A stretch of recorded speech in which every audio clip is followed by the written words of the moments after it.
23-ാമത്തെ വയസ്സിൽ ക്വാറന്റൈനിൽ കിടന്ന വീട് ആശുപത്രിയാക്കി. എന്നെ സംബന്ധിച്ചിടത്തോളം ഞാൻ വിശ്വസിക്കുന്നത് ഇതിനെ ക്യാരി ചെയ്തുകൊണ്ട് പോകുന്നത് നമ്മളുടെ വിഷനാണ്. ഏറ്റവും ബുദ്ധിമുട്ടി പാടുപെടുത്തൊരു ഡിസിഷനാണ്, ഏറ്റവും ലൈഫിൽ ഏറ്റവും ഡിഫിക്കൽട്ട് ആയിട്ടുള്ളത്. സാരം ഇത്രേ ഉള്ളൂ, ഒരു വണ്ടിയിൽ കുറച്ച് ആൾക്കാർ വന്നു, പുള്ളിക്കാരന്റെ കുട്ടിനെ കിഡ്നാപ്പ് ചെയ്ത് കൊണ്ടുപോയി. ഡയബറ്റിക് റിവേഴ്സ് ചെയ്യാനുള്ള മരുന്ന് എന്റെ കയ്യിൽ. ഒരുപാട് തെറ്റിദ്ധാരണകളുണ്ട് എന്ന് വിശ്വസിക്കുന്നു. കേരളത്തിൽ 3 പേരിൽ ഒരാൾക്ക് ഡയബറ്റിസ്. ഫണ്ടിങ് ഉണ്ടെങ്കിലേ ഞങ്ങൾക്ക് മുന്നോട്ട് പോകാൻ പറ്റും. ഞങ്ങൾക്ക് ഫണ്ടാണ് വലിയ കാര്യം. ഓക്കെ അല്ലേ എന്നുള്ളതൊക്കെ നമ്മൾ കേട്ടിട്ട് അത്ര നാളായി. ആരാലും പറ്റിക്കപ്പെടാം, പറ്റിക്കപ്പെട്ടില്ലെങ്കിൽ ഭാഗ്യം.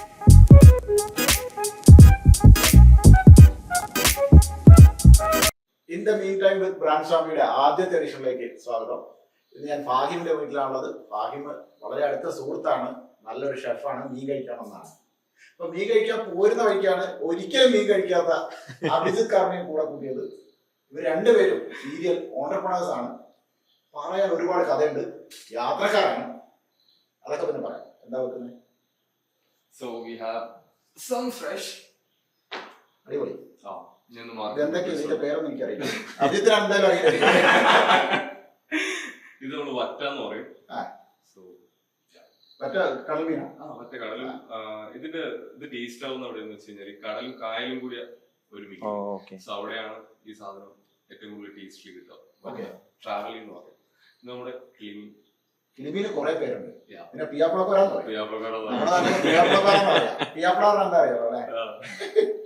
ഇതെന്തോ മനസ്സിലായോ?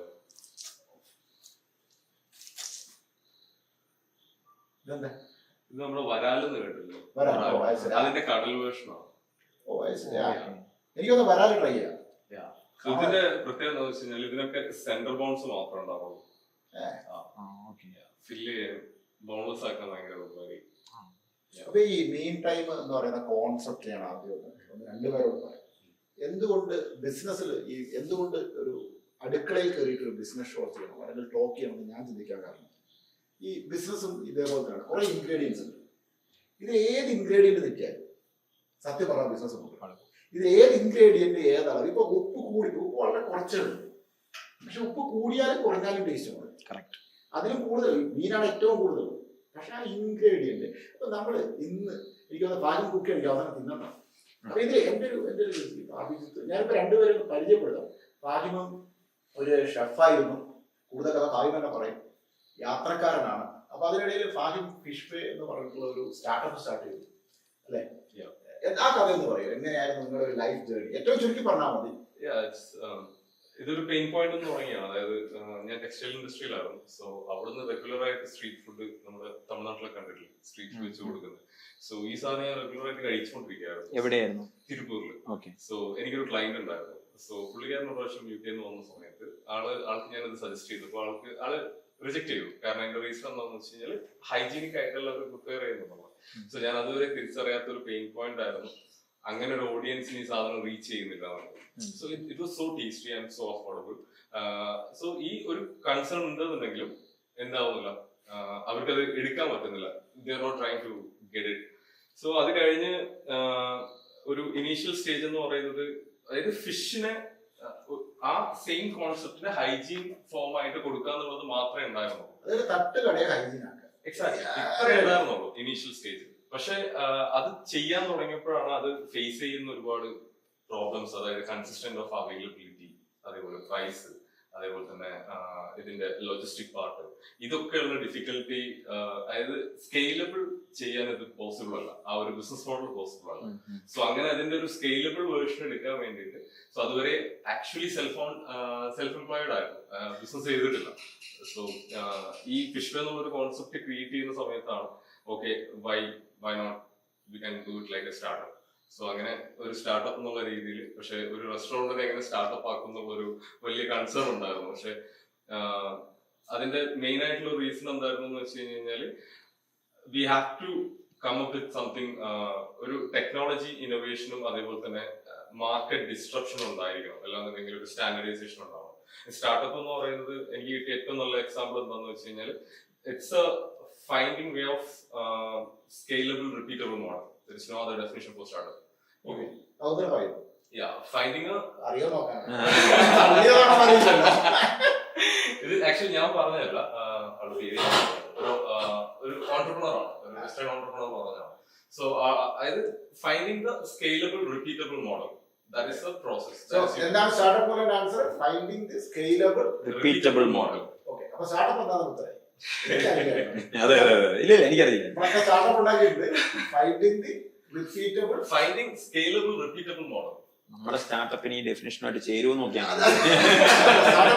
സോ അവിടെ ടെക്നോളജി ഇന്നോവേഷൻ ഉണ്ടായിരിക്കണം, അല്ലാന്നുണ്ടെങ്കിൽ ഒരു മാർക്കറ്റിനെ ഡിസ്ട്രപ്റ്റ് ചെയ്യണം. സോ ഒരു ഇന്നോവേഷൻ, സോ മാർക്കറ്റിലുള്ള ഒരു പ്രൊഡക്റ്റിനെ കാട്ടി 10x ബെറ്റർ ആയിട്ട്, കൺവീനിയന്റ് ആയിട്ട്, അഫോർഡബിൾ ആയിട്ട് കൊണ്ടുവരാൻ പറ്റുമ്പോൾ മാത്രമേ മാർക്കറ്റിൽ ഡിസ്ട്രപ്ഷൻ നടക്കുന്നുള്ളൂ. സോ ഈ ജേർണി മാർക്കറ്റ് ഡിസ്ട്രപ്ഷൻ നടത്തുന്നവർ ഏത് ബ്രാൻഡിൽ ജയിക്കും? ഓഫ് കോഴ്സ്, അതാണ് അതിൽ വളരെ പ്രധാനപ്പെട്ട. എനിക്ക് തോന്നുന്നത് ഇപ്പൊ അഭിജിത്ത് കർമ്മയൊക്കെ ഇപ്പോ വളരെ, എനിക്ക് തോന്നുന്നു നിങ്ങളുടെ ഒരു സ്റ്റോറി കൂടെ പറയാം. എനിക്ക് തോന്നുന്നു കൊറോണ കാലത്ത് ഒരു റൂമിൽ അടച്ചിടുകയും ആ റൂമിനെ ക്ലിനിക്കായി മാറ്റുകയും, ഓക്കെ അല്ലെ? അതായത് ഞാൻ സ്റ്റാർട്ട് ചെയ്യുന്നത് 2020. ഇത് വേണം നമുക്ക്. അതെ അതെ അതെ. 2021 ഞാൻ ഒരു ഓൾ ഇന്ത്യ ട്രിപ്പ്. ഈ മനുഷ്യന്മാരെല്ലാം നമ്മൾ എന്ത് ചെയ്യണം എന്നൊരു ക്വസ്റ്റ്യൻ മാർക്കിന് മുന്നിലാണല്ലോ ഫസ്റ്റ് വേവ് ഓഫ് കോവിഡ് കഴിഞ്ഞ് നമ്മൾ നിൽക്കുന്നത്.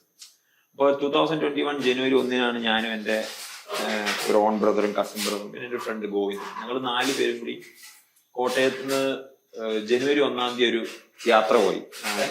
2021 after first wave. Second wave ഉണ്ടായിരുന്നല്ലോ ആക്ച്വലി. ഫസ്റ്റ് വേവ് കഴിഞ്ഞൊരു യാത്ര പോയി. യാത്ര ഒരു 40 ദിവസത്തെ യാത്രയായിരുന്നു. 40 ദിവസം ഇന്ത്യയിലെ ഒരു 20 സ്റ്റേറ്റിൽ ഞങ്ങൾ ഒരു സ്വിഫ്റ്റ് കാർ ഓടിച്ചിങ്ങനെ പോയി. പക്ഷെ ഒരു ദിവസം പോലും റൂമിൽ സ്റ്റേ ചെയ്യുന്നില്ല എന്നുള്ളത് നമ്മൾ തീരുമാനിച്ചു. എല്ലാ ദിവസവും നമ്മൾ പെട്രോൾ പമ്പിലും ധാബയിലൊക്കെ ടെന്റ് അടിച്ച്. So 40 days. അപ്പം നമ്മൾ ഇൻസ്റ്റാഗ്രാമില് നമ്മൾ പോകുന്നതിനേക്കാളും കൂടുതൽ സ്റ്റോറി ഇടണമല്ലോ. അങ്ങനെയാണല്ലോ അതിന്റെ ഒരു നമ്മളുടെ ഒരു സ്റ്റോറി ഇടാനാണല്ലോ യാത്ര ചെയ്യുന്നത്. ഞാൻ തമാശക്ക് പറയുന്നത് സോഷ്യൽ മീഡിയ വാട്സ്ആപ്പ് സ്റ്റാറ്റസ് വന്നതിന് ശേഷം ടൂറിസ്റ്റ് ഇൻഡസ്ട്രി ഗ്രോ ചെയ്തു. കാരണം അടുത്ത വീട്ടിൽ ചേച്ചി പോയി, അടുത്ത വീട്ടിൽ അല്ല അത് വളരെ ഇതാണ്. ഞാൻ ഇതിനിടയ്ക്ക് പറയില്ല, കഴിഞ്ഞ ദിവസം രാവിലെ ഒരു നമ്മുടെ കൊച്ചിയിൽ റെസ്റ്റോറന്റിൽ കയറി നമ്മളൊരു ഗ്രൂപ്പ് ഫുഡ് കഴിക്കാൻ. അപ്പൊ എന്റെ ഒരു ഫ്രണ്ട് ആദ്യം ഒരു ഫോട്ടോ എടുത്തു, സ്റ്റോറി ഇട്ടു. അപ്പൊ ഇറങ്ങി പോകുമ്പോൾ ഒരു 2 ഫോട്ടോയും കൂടെ എടുക്കുക. എന്തിനാ ഇപ്പൊ ഫോട്ടോ എടുക്കണം? അല്ല നാളെ മറ്റന്നാൾ ഇനി സ്റ്റോറി ഇടാൻ പറ്റുന്ന സ്ഥലത്തല്ല, ഭക്ഷണം കഴിച്ചെങ്കിലോ. അപ്പൊ സോ അങ്ങനെ നമ്മൾ ഇൻസ്റ്റാഗ്രാമിൽ സ്റ്റോറി ഒക്കെ ഇട്ട് തിരിച്ചു വന്ന് ആ സമയത്ത് കോവിഡില് ഈ ക്വാറന്റൈൻ ഭയങ്കര സ്ട്രിക്റ്റ് ആണ്. ക്വാറന്റൈൻ കഴിഞ്ഞ് നിങ്ങൾ PPE ടെസ്റ്റ് ചെയ്യണം, എന്നിട്ട് കോവിഡ് നെഗറ്റീവ് ആണെങ്കിലേ വീട്ടിൽ കയറാൻ പാടുള്ളൂ. അപ്പൊ വളരെ സ്ട്രിക്റ്റ് ആണ്. ഞങ്ങൾ 40 ദിവസത്തെ യാത്ര കഴിഞ്ഞ് തിരിച്ചു വന്ന് നമ്മൾ ക്വാറന്റൈൻ കിടക്കാൻ ഒരു സ്ഥലം വേണം.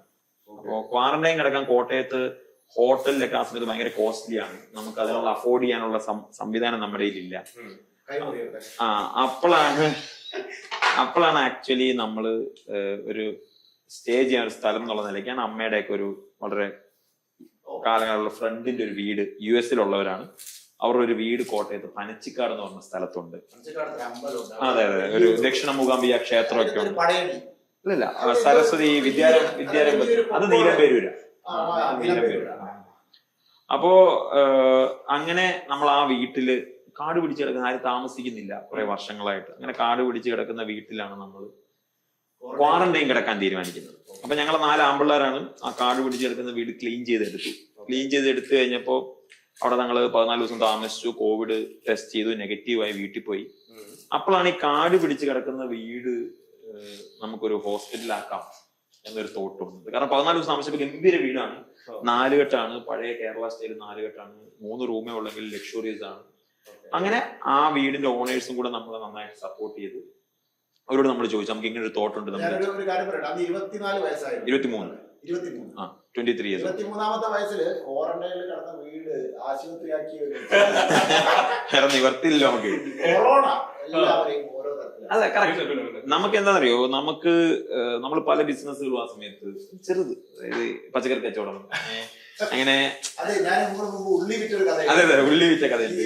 2 കിലോ ഉള്ളി എടുത്തോണ്ട് വിൽക്കുന്ന പരിപാടിയൊക്കെ. അതെ അതങ്ങനെയല്ല, നമ്മൾ കോവിഡ് കഴിഞ്ഞ് തിരിച്ച് ഈ കോവിഡിന്റെ സമയത്ത് വീട്ടിൽ പോകുമ്പോ 5 കിലോ സവോളയ്ക്ക് 100 രൂപ. ഇത് ഈ 20 കിലോ 1 കിലോയ്ക്ക് കണ്ടപ്പോഴേ ഇതൊരു ക്യൂരിയോസിറ്റി. അപ്പൊ അങ്ങനെയാണ് ചന്തയിൽ പോയി ചോദിക്കുമ്പോൾ 1 കിലോ സവോളയ്ക്ക് ആ സമയത്ത് 9 രൂപ. അപ്പൊ നമ്മൾ എന്തെന്ന് വെച്ചാൽ നമ്മളൊരു 25 ചാക്ക് എടുത്തിട്ട് 6 കിലോ 100 രൂപയ്ക്ക് വിറ്റു.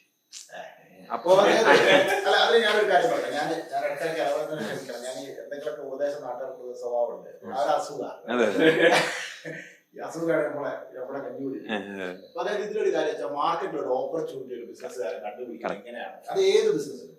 ഇപ്പം ഒരു തട്ടുകടയിൽ പോയിട്ട് കോയമ്പത്തൂര് ഒരാള് എന്ത് ചെയ്യുന്നു, ഹൈജീൻ അല്ല ഫുഡ് നമ്മൾ കഴിക്കാതിരുന്നെന്ന് ഫിഷ് ഫ്രൈ ഉണ്ടാക്കുന്നു. ഉള്ളിയുടെ വില മാർക്കറ്റിൽ വ്യത്യാസം അറിയുമ്പോൾ ആരെന്ത് ചെയ്യുന്നു? ചുമ്മാ ഒരു കച്ചവടം തുടങ്ങും. അതേപോലെ ക്വാറന്റൈൻ നടക്കുന്ന സമയത്ത് ഹോസ്പിറ്റലാകുന്നു. അങ്ങനെയാണ് ബിസിനസ് ഓപ്പർച്യൂണിറ്റി കണ്ടുപിടിക്കുന്നത്. ആ ഹോസ്പിറ്റൽ തുടക്കം എങ്ങനെയാണ്? 2021 ജൂലൈ 15 സ്റ്റാർട്ട് ചെയ്യുന്നത്. ആ സമയത്ത് ആക്ച്വലി ഞാൻ എന്റെ മെഡിക്കൽ കോഴ്സ് കംപ്ലീറ്റ് ചെയ്തിട്ടില്ല. ഞാൻ ഒക്ടോബറിലാണ് ഫിനിഷ് ചെയ്യുന്നത്.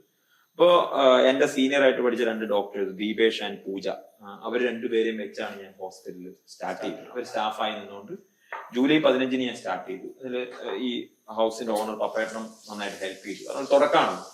ഇത് ബിസിനസ് നമ്മുടെ വീട്ടിലില്ല. നമ്മളുടെ അച്ഛന്റെയോ അമ്മയുടെയോ വീട്ടിൽ ആരും ബിസിനസ്സുകാരല്ല. അമ്മയൊക്കെ 9 മക്കളാണ്. 9 പേരും ഗവൺമെന്റ് ജോലിയാണ്. അവരുടെ മരുമക്കൾ ഒരു പരിധി വരെ ഗവൺമെന്റ് ജോലിക്കാരാണ്. പിന്നെ അച്ഛന്റെ വീട്ടിലും ഇല്ല. അച്ഛൻ അമ്പലത്തിൽ PSC പരീക്ഷ പോയില്ലേ, ഫോണ് പുറത്തു വെക്കാൻ പറ്റുന്നതിന്റെ പേരിൽ പരീക്ഷ എഴുതാതെ പോകണം.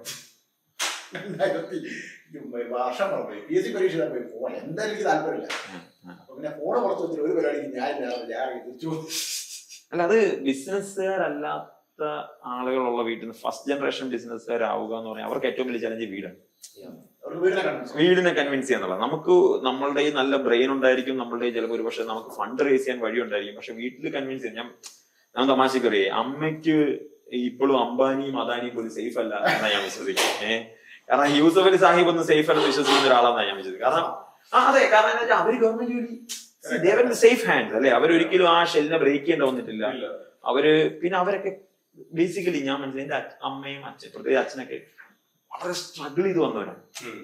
അവര് വളരെ ഫിനാൻഷ്യൽ സ്ട്രഗിൾ ചെയ്ത്, അച്ഛൻ വളരെ ചെറുപ്പത്തിൽ 8 വയസ്സുള്ള അച്ഛൻ മരിച്ചുപോയി. അത് കഴിഞ്ഞ് അച്ഛൻ ആ ഫാമിലിയെ ക്യാരി ചെയ്ത് വന്നവരാണ്.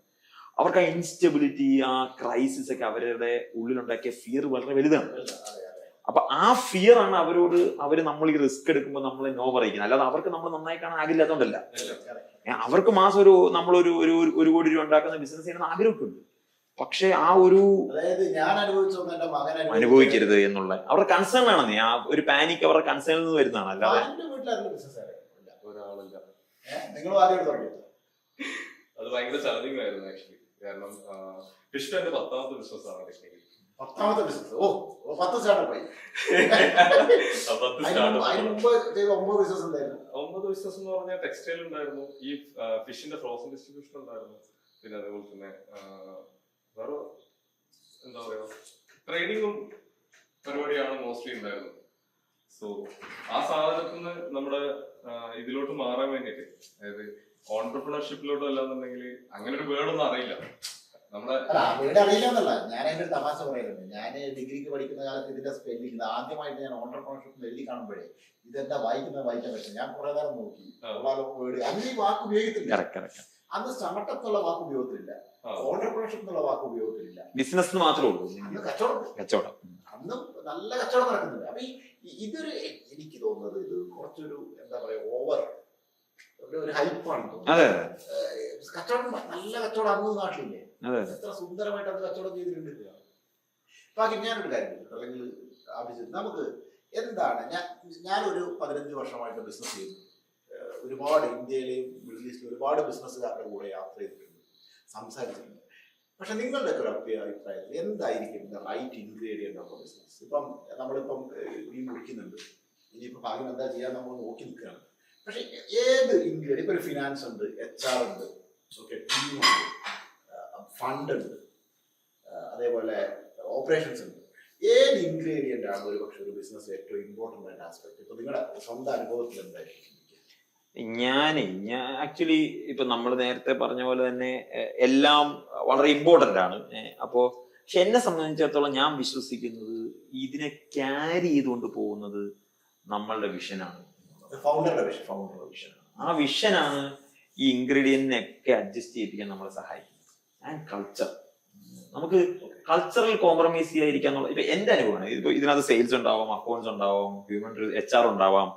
ഇതിനൊക്കെ ക്യാരി ചെയ്യുന്ന ബേസ് എന്ന് ഞാൻ വിശ്വസിക്കുന്നത് ഈ ഫൗണ്ടർ ആ വ്യവസായം അല്ലെങ്കിൽ ആ ഒരു എന്താ പറയാ, ആ സംരംഭത്തിന് കൊടുക്കുന്ന ഒരു കൾച്ചർ ഉണ്ട്.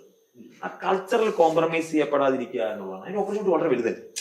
ആ കോംപ്രമൈസിങ് ഓപ്പർച്യൂണിറ്റിയാണ് ബിസിനസിന്റെ ഫസ്റ്റ് ഡേ തൊട്ട് നമ്മൾ അനുഭവിക്കുന്നത്. So many vase. എനിക്ക് പേഴ്സണലി എന്റെ ബിസിനസ്സിൽ ഇഷ്ടംപോലെ കോംപ്രമൈസിങ് വേ ഉണ്ട്.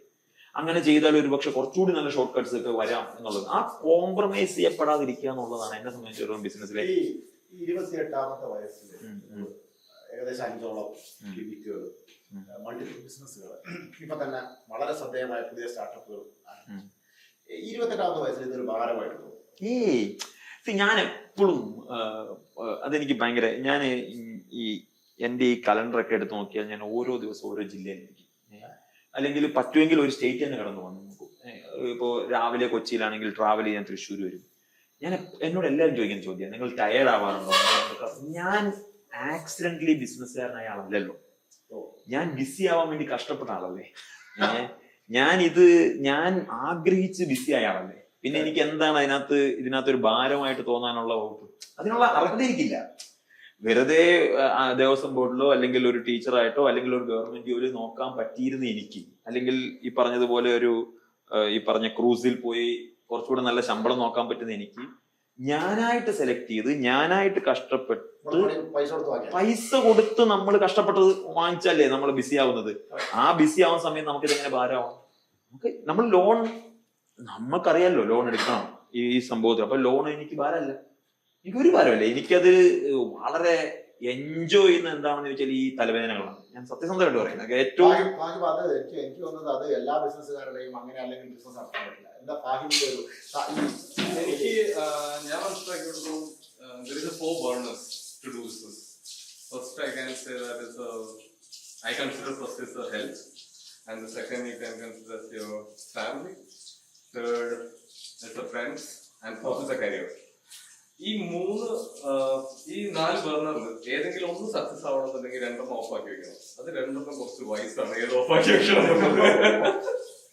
ഏതെങ്കിലും ഒന്ന് കത്തണമെന്നുണ്ടെങ്കിൽ ഏതെങ്കിലും 2 ഓഫ് ആക്കി വെക്കണം. സോ ഞാൻ കുറച്ച് വയസ്സായിട്ട് ചിന്തിച്ചപ്പോ എനിക്ക്, കാരണം ഈ പറഞ്ഞ പോലെ ബിസിനസ് ചെയ്ത് ശീലമില്ലാത്ത ഫാമിലിയിൽ നിന്ന് ബിസിനസ് ചെയ്യാന്ന് പറയുന്നത് it's really hard. So I got of the family first. അതൊരു നല്ല അഡ്വൈസ് അല്ല. കേട്ട് നിൽക്കുന്ന ആരെങ്കിലും ഉണ്ടെങ്കിൽ അതൊരു നല്ല അഡ്വൈസ് ആണ്. ഞാൻ പറയുന്നു, if you really want to be an entrepreneur and do something, change the society, then you cannot do it to your family 100%. Okay, that I believe. ഇതൊരു എന്താ പറയാ, നല്ല മീനാണോ എന്ന് പറയുന്ന പോലെ നേരത്തെ ചോദിച്ചത് ഏത് മീനാണ്.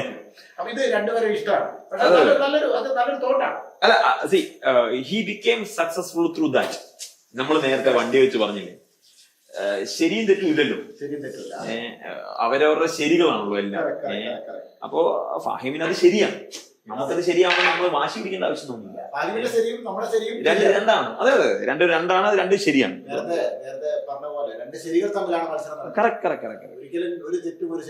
അല്ല, ഇന്ത്യയുടെ ശരി ചെയ്യുമ്പോ പാകിസ്ഥാൻ ചെയ്യുന്ന പാകിസ്ഥാന്റെ ശരിയാണല്ലോ. അല്ല, അതങ്ങനെയാണ്. അപ്പൊ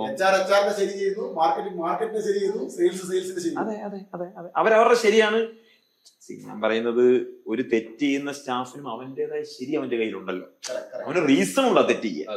നമ്മള് അത് ഓരോരുത്തരുടെ ഇതാണ്. അപ്പൊ ഫാഹിമിന് ആ ഒരു ഡിസിഷൻ ആണ് റൈറ്റ്. ഈ ഫാഹിം ഇപ്പൊ നേരത്തെ അഭിജിത്ത് പറഞ്ഞു, ഡൽഹിയിലേക്ക് യാത്ര ചെയ്യുന്നു, ഇന്ത്യ മുഴുവൻ 20 സംസ്ഥാനങ്ങളിൽ യാത്ര ചെയ്യുന്നു. എനിക്കൊന്ന് ഫാഹിം ഇതേപോലെ ഒരുപാട് രാജ്യങ്ങളിൽ യാത്ര ചെയ്യുകയും, അല്ലെ, ഒരു ബഗാബൗണ്ട് എന്നൊക്കെ നമ്മൾ പറയുന്നത്, അല്ലെ, ആ വാക്കല്ല ഉപയോഗിക്കുക, ആ വാക്കാണ് നമ്മൾ ഉപയോഗിക്കുക. എന്താ പറയാ, ഒരു ഹിച്ച് ഹൈക്കർ. ഹിച്ച് എന്ന് പറഞ്ഞാൽ നമ്മള് ഇവിടെ ചെയ്യുന്ന ഹിച്ച് ഹൈക്കിംഗ് സെഗ്മെന്റ് ഡിഫറെന്റ് ആണ് ആക്ച്വലി. ഏതൊക്കെ രാജ്യങ്ങളിൽ യാത്ര ചെയ്തിട്ടുണ്ട്? ഞാനിപ്പോ ഓൾമോസ്റ്റ് 7 കൺട്രി, ഇവിടെ south east Asia, middle east. എന്താണ് നിങ്ങളുടെ യാത്രയുടെ പ്രത്യേകത? എനിക്കറിയാം, ഞാൻ അറിയില്ലായിരിക്കാം. നിങ്ങളുടെ യാത്രയുടെ പ്രത്യേകത കൊണ്ടാണ് ഞാൻ നിങ്ങളെ ആദ്യമായിട്ട് ഇഷ്ടപ്പെടുന്നത്. അതായത് ഞാൻ പൈസ വാങ്ങാതെ ആദ്യമായി കൂടെ കൂടിയ ഒരു ബ്രാൻഡാണ് ഫിഷ് ബേക്കർ. എന്റെ ജീവിതത്തിൽ ഇതിനു മുമ്പേ, കാരണം ഞാൻ പണി വെറുതെ എടുക്കുന്നതല്ല. അപ്പൊ എന്നെ അത് കൺവിൻസ് ചെയ്യാൻ വേണ്ടിട്ട് ഒരു രാത്രി, എനിക്ക് തോന്നുന്നു ഒരു രാത്രിയിൽ നമ്മള് ഹോട്ടലില് രാഹുൽ ഓപ്പറേഷൻ സെന്ററാണ്, ഫാഹിം, അന്ന് രാത്രി ഫാഹിം എന്നെ പറഞ്ഞു പഠിച്ചത്. ഇനി ആരോട് നിങ്ങൾ ഇത് ചെയ്യരുത്. അന്നേ പറ്റി യാത്രകളുടെ കഥകൾ പറഞ്ഞിട്ടാണ് ഞാൻ വഴി കിട്ടിയത്. ഭയങ്കര രസകരമായ യാത്ര. ഏതെങ്കിലും ഒരു നല്ല രസകരമായ ഒരു യാത്രാനുഭവം പറയും. യാത്രാനുഭവം എന്ന് പറയുന്നത് I think that made me to understand human emotions, people. I think in business that's the most important things to understand. അതായത് ഒരു മനുഷ്യനെ മുന്നിൽ കാണുന്ന സമയത്ത് ഇത് എന്ത് ചെയ്യാന്നുള്ളത് ഒരു ഐഡിയ ഉണ്ടാവുള്ളൂ. അപ്പൊ ഈ അറ്റത്ത് അറ്റം വരെ മനുഷ്യൻ ഒരു മൃഗാണെന്ന് മറക്കരുത്. ഞങ്ങള് വെറുതെ പറഞ്ഞൊരു കാര്യം, മനുഷ്യൻ ഒരു മൃഗാണെന്ന് മറക്കരുത്. മനുഷ്യനും ഒരു മൃഗമാണ്. അതെ, നമ്മൾ ഡീൽ ചെയ്യുന്ന ഓരോ ആളും ഒരു മൃഗമാണ്. ഓഫീസിൽ ഫിനാൻസ് ഹെഡ് മൃഗമാണ്, HR ഹെഡ് മൃഗമാണ്, ക്ലൈന്റ് മൃഗമാണ്. ഇവരെ ഡീൽ ചെയ്യുന്ന നമ്മൾ മൃഗമാണ്. അതാണ് അതിനകത്തൊരു പ്രധാനപ്പെട്ട കാര്യം. നമ്മള് അപ്പൊ പറഞ്ഞു വന്നത് ഈ മനുഷ്യനെ മനസ്സിലാക്കുന്നത് യാത്രകളെ കുറിച്ചാണ് പറഞ്ഞു വന്നത്. സോ എന്റെ എക്സ്പീരിയൻസ് എന്ന് പറഞ്ഞു കഴിഞ്ഞാല് ഡാർക്കാണോ, പക്ഷെ ഈ ഡാർക്ക് എക്സ്പീരിയൻസ് ആണ് എനിക്ക് തോന്നുന്നത് ഒരുപാട് ഒരു ഡിഫിക്കൽട്ട് സിറ്റുവേഷൻ, ഒരു ക്രൈസിസ് വരുന്ന സമയത്ത് നമുക്ക് ഹാൻഡിൽ ചെയ്യാൻ വേണ്ടി കുറച്ചും കൂടി എന്താ പറയാ റെസിലിയൻസ് ഉണ്ടാക്കുന്ന ഒരു എക്സ്പീരിയൻസ് ക്രിയേറ്റ് ചെയ്യുന്നത് ഈ പറയുന്ന യാത്രയിലുള്ള എക്സ്പീരിയൻസ് മാത്രമാണ്. ഇതിൽ ഏറ്റവും വാല്യുബിൾ ആയിട്ടുള്ള ഒരു എക്സ്പീരിയൻസ് ഞാൻ മനസ്സിലാക്കിയത് എന്താണെന്ന് വെച്ച് കഴിഞ്ഞാൽ ക്വിക്ക് ഡിസിഷൻ മേക്കിംഗ്. അതായത് ആ സിറ്റുവേഷനിൽ ആ ഡെസിഷൻ ഭയങ്കര ഇമ്പോർട്ടന്റ് ആണ്. Otherwise you cannot solve it. So ആ ഡെസിഷൻ എടുക്കുന്നത് മാത്രമല്ല important, you take responsibility behind the decision as well. So ഇത് രണ്ടും എടുത്ത് മുന്നോട്ട് പോകാന്നുള്ളതാണ് എനിക്ക് തോന്നുന്നത് ബിസിനസ്സിലോട്ട് വന്നപ്പോൾ എനിക്ക് ഭയങ്കര ഈസി ആയിട്ട് തോന്നിയത്. ബിക്കോസ് എന്നെ സംബന്ധിച്ചിടത്തോളം first thing is the survival. So you have to be survive. പണ്ടൊരു ബൈക്കിൽ പോയ കഥ പാഹിമെന്നോ പറഞ്ഞിട്ടുണ്ട്. അതെനിക്ക് ബൈക്കിൽ കഥയെന്ന് പറയും. അത് ആക്ച്വലി മഹാരാഷ്ട്രയിൽ ഇഗത്പുരി എന്ന് പറയുന്ന ഒരു സ്ഥലമാണ്. സോ അവിടെ എന്താ പറയാ ഒരു ഭയങ്കര ബ്യൂട്ടിഫുൾ ആയിട്ടുള്ള ഒരു വില്ലേജ് ആണ്. ലൈക്ക് മിനി സ്വിറ്റ്സർലാൻഡ് അത്രയും നന്നായിരിക്കും. സോ ഈ സ്പേസിൽ ആക്ച്വലി ഒരു എന്താ പറയാ ഞങ്ങളൊരു ഈവനിങ്ങിലാണ് അങ്ങോട്ട് കയറുന്നത്. സോ ഞാൻ കയറുന്ന സമയത്ത് ഒരു ബൈക്കിൽ രണ്ടുപേരുണ്ടായിരുന്നു. അതായത് ചെറിയൊരു കുട്ടി, അവരുടെ father. So father fully drunk ആണ്. സോ ആള് അതായത് ഹെയർബിന് കയറിയിട്ടുള്ള മേലോട്ട് പോകാം. ഞങ്ങളൊരു 3 പേരുണ്ട്. എൻ്റെ ഒരു ഫ്രണ്ട് അവന് നാഷിക്കുകളിലാണ്. സോ ആളുടെ വൈഫ് ഒരു പോലീസ് ഓഫീസറാണ്, ആളുടെ അച്ഛനും പോലീസ് ഓഫീസർ. ഞങ്ങൾ പോകുന്ന കാർ ആക്ച്വലി പോലീസിന് എഴുതിയിട്ടുണ്ട്. സോ അവരെ പേഴ്സണൽ വണ്ടിയിൽ ഒരു പോലീസിന് സ്റ്റിക്ക് ചെയ്തിട്ടുണ്ട്. സോ ഞാൻ ഈ പറയുന്ന ഒരു ഹെയർബിൻ കയറുന്ന സമയത്ത് ഇവര് വീണു. ഈ കുട്ടിയും അച്ഛനും കൂടി ഉള്ള ബൈക്ക് താഴെ വീണു. ഇത് താഴെ വീണത് ഞാൻ പോയിട്ട് എന്താന്നുള്ള രീതിയിൽ പെട്ടെന്ന് നോക്കിയപ്പോൾ ലൈക്ക് ആൾ ഫുള്ളി ഡ്രങ്ക് ആണ്. സോ ഞാൻ അപ്പൊ തന്നെ ഡിസിഷൻ എടുത്ത് നോക്കി, നമുക്കൊരു കാര്യം ചെയ്യാം, ഈ കുട്ടിനെ നിങ്ങൾ കാറിൽ കൊണ്ടുപോവാം, ഈ ബൈക്ക് ഞാൻ ഓടിക്കാം. അപ്പൊ എനിക്ക് ഈ ജിയോഗ്രഫിക്കലി യാതൊരു ഐഡിയ ഇല്ല എവിടേക്കാ പോകുന്നത്, എവിടേക്ക് കൊണ്ടുപോകുന്നത്. കാരണം ഇവര് സംസാരിക്കുന്ന മറാഠിയാണ്, എനിക്ക് ഹിന്ദി പോലും അറിയില്ല. സോ നേരെ ഇവരെ പിക്ക് ചെയ്തിട്ട് ഞാൻ ഒരു 3-4 ബിന്ന് കയറി. അത് കഴിഞ്ഞിട്ട് ഈ ഡ്രൈവ് ചെയ്ത എന്റെ ഫ്രണ്ട് എന്ന് വെച്ച് കഴിഞ്ഞാല് വേറെ റോഡ്സ് ഒന്നുമില്ല. അപ്പൊ ഒരു 40 കിലോമീറ്റേഴ്സ് അറ്റ് ടോപ്പ് വരെ സ്ട്രൈറ്റ് ആയിട്ട് പോവാം. ഇവൻ കത്തിച്ചു പോയി. ഇതൊരു 100cc ബൈക്കായിരുന്നു. ഇയാൾ എന്റെ ബാക്കിൽ ഇരിക്കുന്നുണ്ട്, ഞാനും ഇയാളുടെ കൂടെ ഇങ്ങനെ പോവാണ്. ഇയാൾ എന്തൊക്കെ പറയുന്നുണ്ട്, പക്ഷെ ഇയാൾ പറയുന്നത് മറാഠിയാണ്. ഇയാൾ ഫുള്ളി ഡ്രങ്ക് ആണ്, എനിക്ക് മനസ്സിലാവുന്നില്ല. ഒരു പകുതി വെച്ചപ്പോ ഇയാൾ വണ്ടി നിർത്താൻ വേണ്ടി പറഞ്ഞു. വണ്ടി നിർത്തിയപ്പോ എന്തായെന്ന് വെച്ച് കഴിഞ്ഞാൽ കുറച്ച് ആൾക്കാർ അവിടെ ഇരിക്കുന്നുണ്ടായിരുന്നു. ഇവരെല്ലാരും കൂടി അടുത്ത് വന്ന് ആള് ഇവരുടെ അടുത്ത് കമ്മ്യൂണിക്കേറ്റ് ചെയ്യുന്നുണ്ട്. സാരം ഇത്രേ ഉള്ളൂ, ഒരു വണ്ടിയിൽ കുറച്ച് ആൾക്കാർ വന്നു, പുള്ളിക്കാരന്റെ കുട്ടിനെ കിഡ്നാപ്പ് ചെയ്ത് കൊണ്ടുപോയി. ഇനി ബൈക്ക് നമ്മളെ രക്ഷിക്കാൻ നോക്കി. പക്ഷെ ഇത് ഇവരുടെ അടുത്ത് കമ്മ്യൂണിക്കേറ്റ് ചെയ്യണ്ടേ, അതായത് ലാംഗ്വേജ് ഇല്ലല്ലോ, ലാംഗ്വേജ് ഇല്ല. അപ്പൊ ഈ മോബ് ഒറ്റ കൈ വെക്കുന്നവരെ ചാൻസ് ഉള്ളൂ. മോബിൽ ആരെങ്കിലും ഒരാൾ കൈ വെച്ച് കഴിഞ്ഞാൽ പിന്നെ എല്ലാവരും തല്ലും. പിന്നെ അത് എവിടെ എത്തി നിൽക്കുന്നുള്ളത് നമുക്കൊന്നും പറയാനില്ല, നമുക്ക് കമ്മ്യൂണിക്കേറ്റ് ചെയ്യാനും പറ്റില്ല. വണ്ടി ആ വഴിക്ക് പോയി.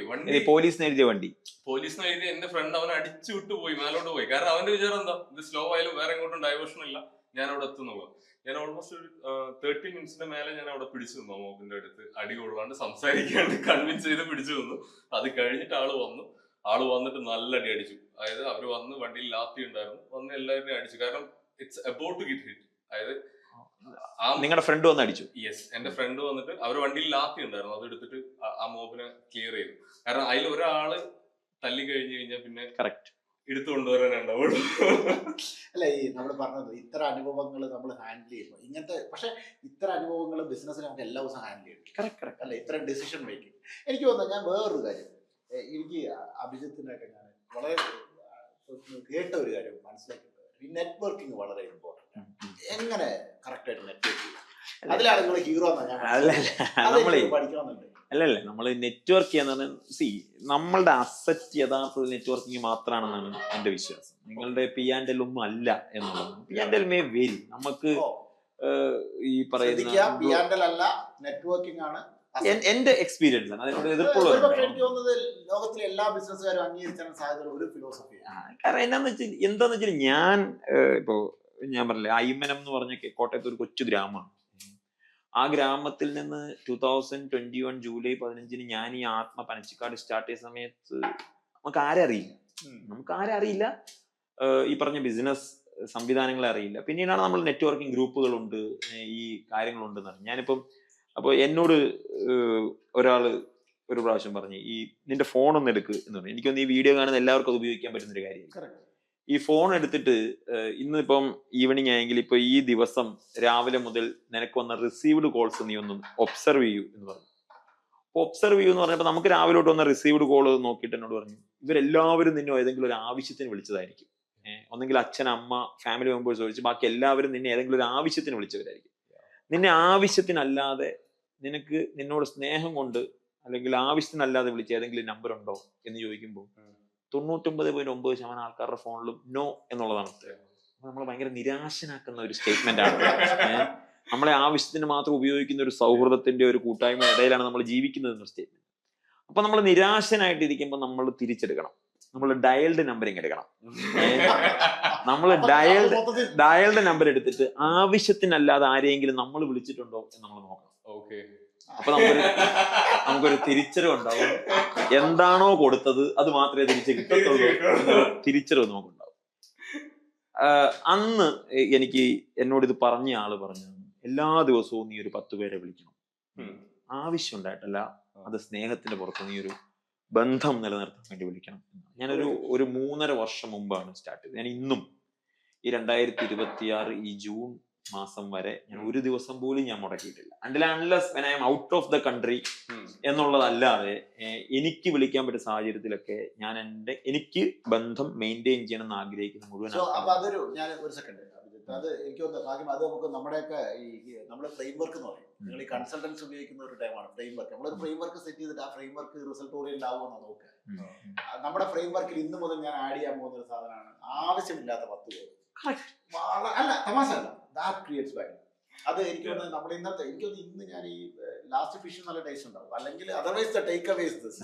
എന്താണ്, നമ്മൾ ആവശ്യമില്ലാത്ത 10 കോളുകൾ വിളിക്കാൻ ആക്ച്വലി നമുക്ക് പറ്റില്ലേ? ലൈഫ് ഭയങ്കരമായിട്ട് മാറും. നമ്മൾ എത്ര ബന്ധങ്ങളാണ് നമുക്ക് പുതുതായിട്ട് ഉണ്ടാവാം, നമ്മൾ അതിശയപ്പെട്ടു. നമ്മളെ ഈ ആവശ്യത്തിനല്ല, ശരിക്കും നിങ്ങൾ ആലോചിച്ച് നോക്കും. നിങ്ങൾ വാലിഡ് ആയിട്ട് കാണുന്ന ഒരാൾ അല്ലെങ്കിൽ അത്ര വാലിഡ് ആയിട്ട് കാണാത്ത ഒരാൾ നിങ്ങളെ വിളിച്ചിട്ട് ഫാഹിം സുഖാണോ, ഫുഡ് കഴിച്ചോ, ഫുഡ് കഴിച്ചോ എന്ന് ഒരാള്,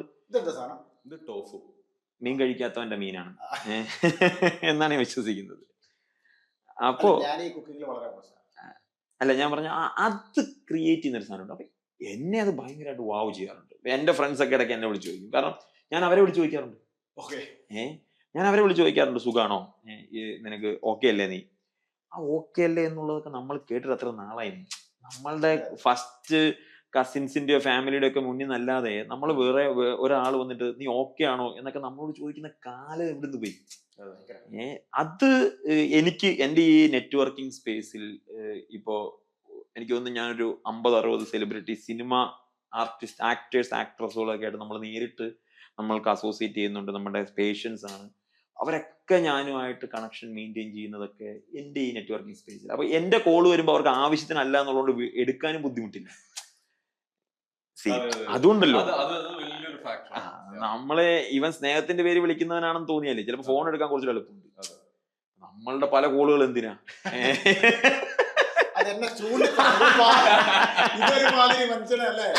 അല്ലല്ല, ഞങ്ങൾ ഇങ്ങോട്ട് വന്നപ്പോ ചില കോളുകളൊന്നും നമ്മളത് പറഞ്ഞല്ലോ. അതെ നമ്മളീ പറയുമ്പോ ഈ ഞാൻ ഇതിനകത്ത് ഞാൻ ബേസിക്കലി മാർക്കറ്റിംഗ് ഫോക്കസ് അതെ. ചെയ്യുന്നത്. എന്റെ പ്രൊഫഷണൽ കമ്മ്യൂണിക്കേഷൻ, ഞാൻ മാർക്കറ്റിംഗ് പറയുന്നത് മാർക്കറ്റിംഗ് കമ്മ്യൂണിക്കേഷനിലാണ് കഴിഞ്ഞൊരു 20 വർഷമായിട്ട് ഞാൻ വർക്ക് ചെയ്യുന്നത്. അപ്പൊ എനിക്ക് തോന്നുന്നത് ഈ മാർക്കറ്റിംഗ് കമ്മ്യൂണിക്കേഷൻ എന്ന് പറയുന്നത് ശരിക്കും നിങ്ങൾ തിയറിക്കൽ പഠിച്ചിട്ടുണ്ടാവില്ല, ഇല്ലില്ല, നിങ്ങൾ ആരെയും യൂസ് ചെയ്തിട്ടുണ്ടാവില്ല. നിങ്ങൾ ഈ മാർക്കറ്റിംഗ് എങ്ങനെയാണ്, ആൽമയുടെ മാർക്കറ്റിംഗ് ആയിക്കോട്ടെ അല്ലെങ്കിൽ ഫിഷ്വയുടെ മാർക്കറ്റിംഗ് ആയിക്കോട്ടെ, നിങ്ങൾ എന്താണ് ശരിക്കും മാർക്കറ്റിംഗ് നിങ്ങൾ ചെയ്യുന്ന ഒരു കാര്യം? ഞാൻ ഒരു 4 വർഷം കൊണ്ട് 5 ക്ലിനിക്കിലേക്കും ഇത്രയും വലിയ ഗ്രോത്തിലേക്കും അല്ലെ? ഇപ്പൊ നമ്മള് ഒരു 9 ബ്രാഞ്ച് ഉണ്ട് നമുക്ക്. ദെൻ ഇപ്പൊ നമ്മളൊരു പുതിയ വെഞ്ചർ കേരള മർമ്മ ചികിത്സ. അപ്പം നമ്മുടെ ഒരു വെഞ്ചറാണ്. ഞാൻ ബേസിക്കലി എവിടെയോ പറഞ്ഞു കേട്ടതോ ഒക്കെ ആയിരിക്കാം. ഞാൻ ബേസിക്കലി ഹെൽപ്പിംഗ് ഈസ് സെയിലിംഗ് എന്നൊരു സാധനം ഉണ്ടല്ലോ, അത് അടുത്തൊരു പോയിന്റ് ആണ് ഹെൽപ്പിംഗ് ഈസ് സെയിലിംഗ്. അതായത് അല്ലല്ല, എനിക്ക് അല്ലല്ല എനിക്ക് ഹെൽപ്പായ കാര്യമാണ്. അതായത് എന്റെ കയ്യിൽ ഡയബറ്റിക്കിന് മരുന്നുണ്ട്, ഡയബറ്റിക് റിവേഴ്സ് ചെയ്യാനുള്ള മരുന്ന് എന്റെ കയ്യിലുണ്ട്. അതുകൊണ്ട് നിങ്ങൾക്ക് ആത്മീയ ഒന്ന് ട്രീറ്റ്മെന്റ് എടുക്കാം എന്ന് പറഞ്ഞാൽ ഒരുത്തിനും വരത്തില്ല. അതാണ് പറയാൻ അല്ല അതല്ല ഞാൻ പറയുന്നത്. കേരളത്തിൽ 3 പേരിൽ ഒരാൾക്ക് ഡയബറ്റിക് ഉണ്ട്. ആ 3 പേരിൽ ഒരാൾ ആവാതിരിക്കാൻ നിങ്ങൾ ആത്മീയ വന്നാൽ മതി. ഇതുവരെ അല്ല, നമ്മൾ 3 പേരില്ല. അപ്പൊ ഈ 3 പേരിൽ ഒരാൾ ആവാതിരിക്കാൻ ആത്മീയിൽ നിങ്ങൾ വന്നാൽ മതി എന്നുള്ളതാണ് എന്റെ ക്യാമ്പയിൻ. എന്റെ കയ്യിൽ ഡയബറ്റിക്കിന്റെ മരുന്നുള്ളതുകൊണ്ടല്ല നിങ്ങൾ വരേണ്ടത്. ആ 3 പേരിൽ ഒരാൾ ആവാതിരിക്കാൻ നിങ്ങൾ എന്റെ അടുത്ത് വന്നാൽ മതി എന്നുള്ളതാണ്. കാരണം ഞാൻ ഡീൽ ചെയ്യുന്നത് ലൈഫ് സ്റ്റൈൽ ഡിസീസുമായിട്ടാണ്, കൂടുതലും ജീവിതശൈലി രോഗങ്ങളുമായിട്ടാണ്. ഞാൻ തമാശകരം 2021 ലോകത്ത് വലിയൊരു സംഭവം ഉണ്ടായി. 2020-2021 ഇത് കോവിഡാണ് അല്ലേ? കോവിഡിൽ നമ്മൾ കോവിഡ് വരാതിരിക്കാൻ വേണ്ടി നമ്മൾ എന്തൊക്കെ ചെയ്തു? നമ്മള് മാസ്ക്, നമ്മള് അതാ ഞാൻ എന്റെ പോയിന്റ്. അതായത് കോവിഡ് വന്ന ആഴ്ച, കോവിഡ് വന്ന 2ാമത്തെ ആഴ്ച ക്വാറന്റൈൻ വന്ന സമയത്ത് ഞാൻ കോഴിക്കോട് മെഡിക്കൽ കോളേജിൽ ഡോക്ടർ എടുത്തു, ജനറൽ ഫിസിഷ്യനാണ്. കേരളം കത്തിയ ഇന്റർവ്യൂ ആയിരുന്നു. ഞാൻ ഡോക്ടറോട് എനിക്കൊരു ഇന്റർവ്യൂ ആയിരുന്നു. ഡോക്ടർ വളരെ ഓപ്പൺ ആയിട്ട് പറഞ്ഞു, കൊറോണ വലിയ സംഭവം ഒന്നല്ല, ഇതിന് കൂട്ടിയിടേണ്ട ഒരു ആവശ്യമില്ല, ഇതുകൊണ്ട് ഒരാളും മരിച്ചിട്ടില്ല. ആ വീഡിയോ വൈറലായി. പിറ്റേന്ന് വൈകുന്നേരം ആ ഇന്റർവ്യൂ ഹവാരി എന്ന് പറയുന്ന എൻ്റെ ഒരു സ്റ്റാർട്ടപ്പിന് വേണ്ടിയാണ് അന്ന് ചെയ്ത ആ വീഡിയോ വൈറലായി. അന്ന് കേരളത്തിലെ മുഴുവൻ മീഡിയ ചാനലുകൾ ആ വിഷയം ഡിസ്കസ് ചെയ്തു. അന്ന് ഇയാളെ പറഞ്ഞ കേട്ടിരുന്നുണ്ടല്ലോ, കേരളത്തിലെ ഏറ്റവും പ്രസിദ്ധനായ ഫിസിഷ്യൻസിൽ ഒരാളാണ്. അന്ന് ഡോക്ടർ പറഞ്ഞ കേട്ടിരുന്നെങ്കിൽ ഇന്ത്യ പൂട്ടിയിടേണ്ട ആവശ്യം ഉണ്ടായിരുന്നില്ല, ലോകം പൂട്ടിയിട്ടല്ലോ, ഒരനാവശ്യമില്ല. ഞാൻ എന്റെ തിയറി എന്താ പറയുന്നത്, ഞാൻ പറയുന്നത് ഈ കോവിഡില് നമ്മൾ മാസ്ക് ഇട്ടു, സാനിറ്റൈസർ ഉപയോഗിച്ചു, വാക്സിൻ എടുത്തു, PPE കിറ്റുകൾ ഇട്ടു, എല്ലാം ഇട്ടു. എന്റെ പോയിന്റ് ഇത് ആവശ്യം ഉണ്ടായിരുന്നില്ല എന്നുള്ളതൊക്കെ വരാം. അപ്പൊ ഞാൻ പറയുന്നത് അങ്ങനെയൊക്കെ ചെയ്ത അത്രയും പ്രിക്കോഷൻസും പ്രിവെൻഷൻസും ഒക്കെ എടുത്ത കോവിഡിന്റെ മരണനിരക്ക് എത്ര നിങ്ങൾക്ക് അറിയോ? എത്ര ശതമാനം ആളുകളാണ് മരിച്ചത്? മോർട്ടാലിറ്റി റേറ്റ് ഓഫ് കോവിഡ് എത്രയായിരിക്കും? Less than 1%. ലെസ് ദാൻ 1% ആണ്. ഇനി എന്റെ അടുത്ത പോയിന്റ് 1 2 3 4 5 6 7 8 സെക്കൻഡിൽ ഒരാൾ ഡയബറ്റിക് വന്ന് മരിക്കുന്നുണ്ട്. അതായത് നമ്മൾ ഈ ഡിസ്കഷൻ തുടങ്ങി ഈ സമയം വരെ 100 കണക്കിന് ആൾക്കാർ മരിച്ചിട്ടുണ്ട്. ഓക്കെ, അത് എന്റെ പോയിന്റ് 100% നിങ്ങളുടെ കയ്യിൽ കൺട്രോൾ ഉള്ള ഡയബറ്റിക്കിനെ നിങ്ങൾ മൈൻഡ് ചെയ്യാതെയാണ് 1% പോലും നിങ്ങളുടെ കയ്യിൽ കൺട്രോൾ ഇല്ലാത്ത കോവിഡിനെ നമ്മൾ മൈൻഡ് ചെയ്തത്. ഒരു പകർച്ചവ്യാധിനെ ആര് കൺട്രോൾ ചെയ്യും? ആർക്കും കൺട്രോൾ ചെയ്യാൻ പറ്റില്ല. മാസ്ക് ഇട്ടിട്ട് വന്നില്ലേ, വാക്സിൻ അടിച്ചിട്ട് വന്നില്ലേ? വാക്സിനൊക്കെ ഭയങ്കര ഗംഭീര കോമഡിയാണ്. വാക്സിൻ ആദ്യം എടുത്താൽ പറഞ്ഞു കോവിഡ് വരത്തില്ല എന്ന് പറഞ്ഞു. അപ്പൊ വാക്സിൻ എടുത്തവർക്ക് കോവിഡ് വന്നോ പറഞ്ഞു, അല്ലല്ല അതാണ്. അപ്പൊ വാക്സിൻ എടുത്തവർക്ക് കോവിഡ് വന്നോ പറഞ്ഞു, വാക്സിൻ എടുത്താൽ കോവിഡ് വരും പക്ഷെ സീരിയസ് ആവത്തില്ല എന്ന് പറഞ്ഞു. അപ്പൊ അത് കഴിഞ്ഞ് വാക്സിൻ എടുത്തവർക്ക് സീരിയസ് ആയി പറഞ്ഞു, സീരിയസ് ആവും പക്ഷെ മരിക്കത്തില്ല എന്ന് പറഞ്ഞു. അപ്പൊ കുറച്ച് പേര് മരിക്കുമല്ലോ, അവരുടെ ഇമ്മ്യൂണിറ്റി ലൂസ് ആയതുകൊണ്ട്.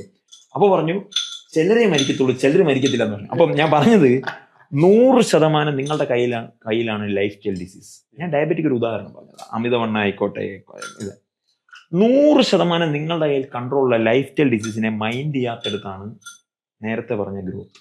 ഏത് 2021 2025 2026 വന്നേക്കുമ്പോൾ ആത്മ വളരുന്നത് നിങ്ങളുടെ ബലഹീനതയിലാണ്. ഈ കണ്ടുകൊണ്ടിരിക്കുന്ന ആളുകളുടെ ദൗർബല്യമാണ് ആത്മയുടെ ശക്തി. നമ്മള് അതൊരു വളരെ We simply ignore the life. ഞാൻ പറയട്ടെ, ഈ ഭയങ്കര രസകരമായ ഒരു കാര്യമില്ലേ, ഈ ന്യൂ ഇയറിന് റെസൊല്യൂഷൻ എന്തൊക്കെയാ?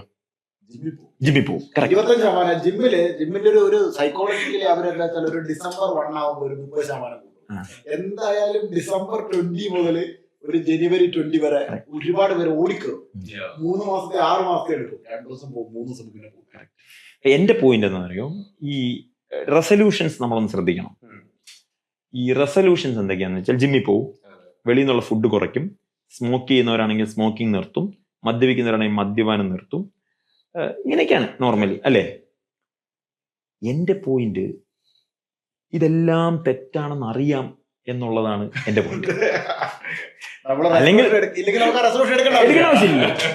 നിങ്ങൾ ജിമ്മിൽ പോവാതിരിക്കുന്നത് നിങ്ങൾക്ക് നല്ലതല്ല എന്ന ബോധ്യം മലയാളിക്കുണ്ട്. സിഗരറ്റ് വലിക്കും നല്ലതല്ല എന്നുള്ള ബോധ്യം നമുക്കുണ്ട്. മദ്യപാനം നല്ലതാണെന്നുള്ള ബോധ്യമുണ്ട്. ആ ബോധ്യത്തിൽ നിന്നുകൊണ്ട് നിങ്ങൾ അതിനെ അവഗണിക്കുന്നു എന്നുള്ളിടത്താണ് ഇവിടെ കിടക്കുന്നത്. ആ നിങ്ങൾ നേരത്തെ പറഞ്ഞ ആ ഇഗ്നോറൻസ് ആണ് നമ്മളുടെ ഇൽനെസ്. നമ്മുടെ ബിസിനസ്, നമ്മളുടെ ബ്രെഡ് ആൻഡ് ബട്ടർ. അല്ല, ആ ഇഗ്നോറൻസ് ഒഴിവാക്കിയാലും നമുക്ക് ജീവിക്കാൻ പറ്റും. കാരണം ആ ഇഗ്നോറൻസ് ഒഴിവാക്കിയാലും നമുക്ക് നമ്മളെ കൂടുതൽ ഇഷ്ടപ്പെടുത്താൻ നമ്മളിവിടെ ഉണ്ടല്ലോ. നമ്മളെ ഇഷ്ടപ്പെടുക എന്നുള്ളതാണല്ലോ.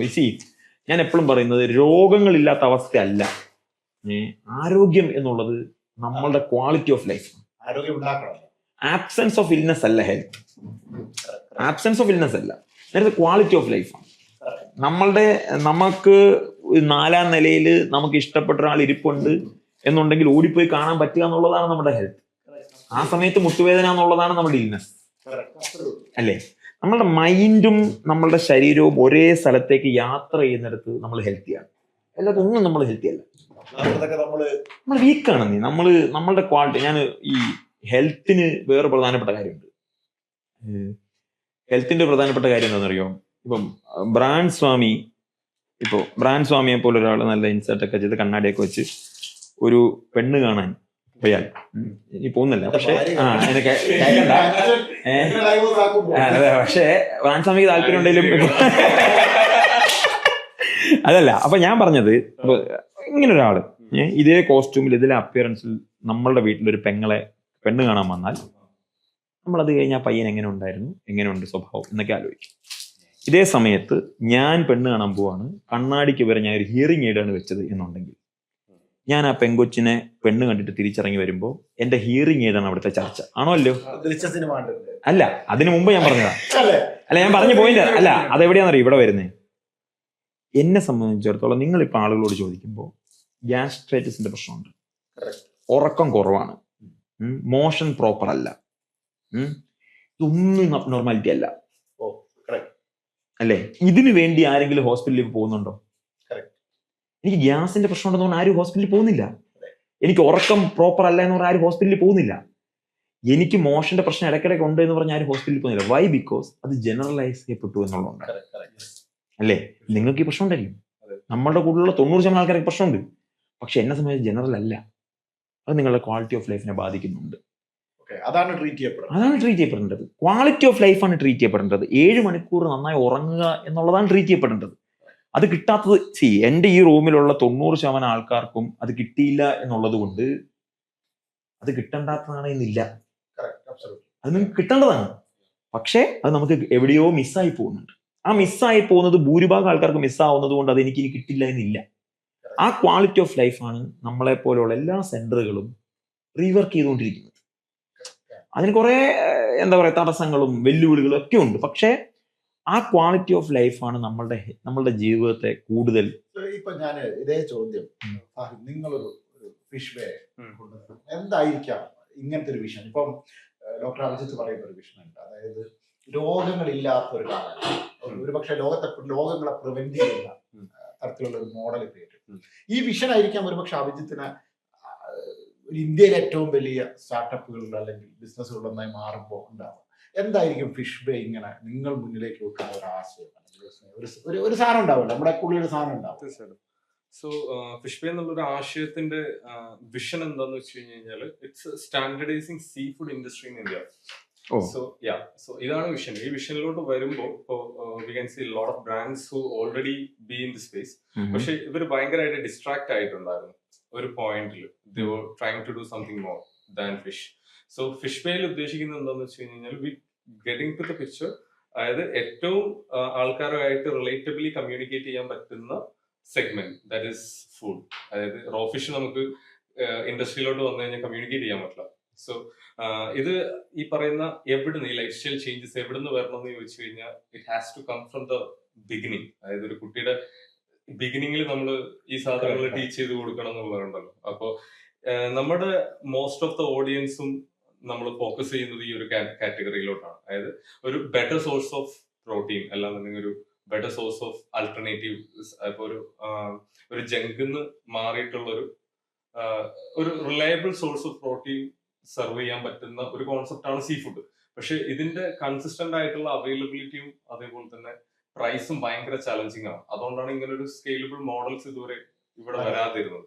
സോ ഫിഷ് പേ ഫോക്കസ് ചെയ്യുന്നതും ഈ ഒരു സെഗ്മെന്റിലോട്ടാണ്. അതായത് ഈ ഒരു കോൺസെപ്റ്റിനെ സ്റ്റാൻഡർഡൈസ് ചെയ്യാം. സോ ജനങ്ങൾക്ക് ഏറ്റവും ഫെമിലിയർ ആയിട്ടുള്ള ഒരു മോഡലിനെ റിലേറ്റബിളി കമ്പയർ ചെയ്യാൻ അവർക്ക് കൊടുക്കുക. For example, we would like to say that we building a version of KFC with fish.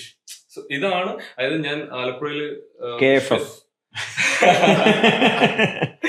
ആലപ്പുഴയിൽ തുടങ്ങിയ സമയത്ത് എനിക്ക് അറിയണ്ടായിരുന്നില്ല ഇത് എങ്ങനെ കമ്മ്യൂണിക്കേറ്റ് ചെയ്യണം എന്നുള്ളത്. സോ ഞാൻ പറഞ്ഞുകൊണ്ടിരുന്നത് ഓക്കെ, ഞങ്ങൾ ഫിഷ് ആൻഡ് ചിപ്സ് ആണ് സെർവ് ചെയ്യുന്നത്, ഇത് UK വളരെ പോപ്പുലർ ആയിട്ടുള്ള ഒരു ഡിഷാണ്, നമ്മൾ പൊറോട്ടയും ബീഫും കഴിക്കുന്ന പോലെ ഇവർ ഇത് ഭയങ്കര പോപ്പുലർ ആയിട്ട് കഴിക്കുന്നുള്ള കാര്യമൊക്കെ ഞങ്ങൾ പറഞ്ഞുകൊണ്ടിരുന്നു. But for them it's like what is this. അതായത് അവർക്ക് അതൊരു ക്യൂരിയോസിറ്റി ബൈങ് ആണ്. സോ അവർക്ക് ആ ക്യൂരിയോസിറ്റിയിലൂടെ ആ സാധനം okay they like the food, പക്ഷെ അത് കഴിഞ്ഞു കഴിഞ്ഞാൽ അത് ഒരു എന്താ പറയാ റിട്ടൈൻ ചെയ്യാനോ അല്ലാന്നുണ്ടെങ്കിൽ അത് കണ്ടിന്യൂ ചെയ്യാനൊന്നും ആൾക്കാർക്ക് താല്പര്യം ഉണ്ടായിരുന്നില്ല. താല്പര്യം ഉണ്ടാവില്ല എന്ന കാരണം എന്ന് വെച്ച് കഴിഞ്ഞാൽ അവരത് റിമെമ്പർ ചെയ്യുന്നില്ല. അതാണ് അതിന്റെ മെയിൻ ആയിട്ടുള്ള റീസൺ. സോ അവർക്ക് റിലേറ്റബിൾ ആയിട്ടുള്ള ഒരു ഫോമിലോട്ട് ഇതിനെ മാറ്റിയെടുക്കണം എന്നുള്ള ഒരു കോൺസെപ്റ്റിലാണ് നമ്മൾ ഇരുന്ന് ഡിസ്കസ് ചെയ്യുമ്പോഴാണ് ഇതിന് ഏറ്റവും റിലേറ്റബിൾ ആയിട്ട് ആൾക്കാർക്ക് കമ്പയർ ചെയ്യാൻ പറ്റുന്ന KFC ആയിട്ടാണ്. സോ ഫ്യൂച്ചറിൽ നമ്മൾ ആ സെഗ്മെന്റിനെ റീപ്ലേസ് ചെയ്യാൻ പറ്റുന്ന ഒരു ആൾട്ടർനേറ്റീവ് ബിസിനസ്സുകാർ. നമ്മളിപ്പോ ഒരുപാട് ഞാൻ കോർപ്പറേറ്റ്സുകളുടെ പ്രൈമറിലി വർക്ക് ചെയ്യാം. പക്ഷെ അറ്റ് ദ സെയിം ടൈം ഞാൻ സ്റ്റാർട്ടപ്പുകളുടെ ഇടയിൽ സത്യം പറഞ്ഞാൽ വരുന്നത് ഈ അടുത്ത കാലത്താണ്. അതിനു മുമ്പ് പ്യൂർലി നമ്മൾ പലപ്പോഴും കോർപ്പറേറ്റ്സുകളുടെ communication start.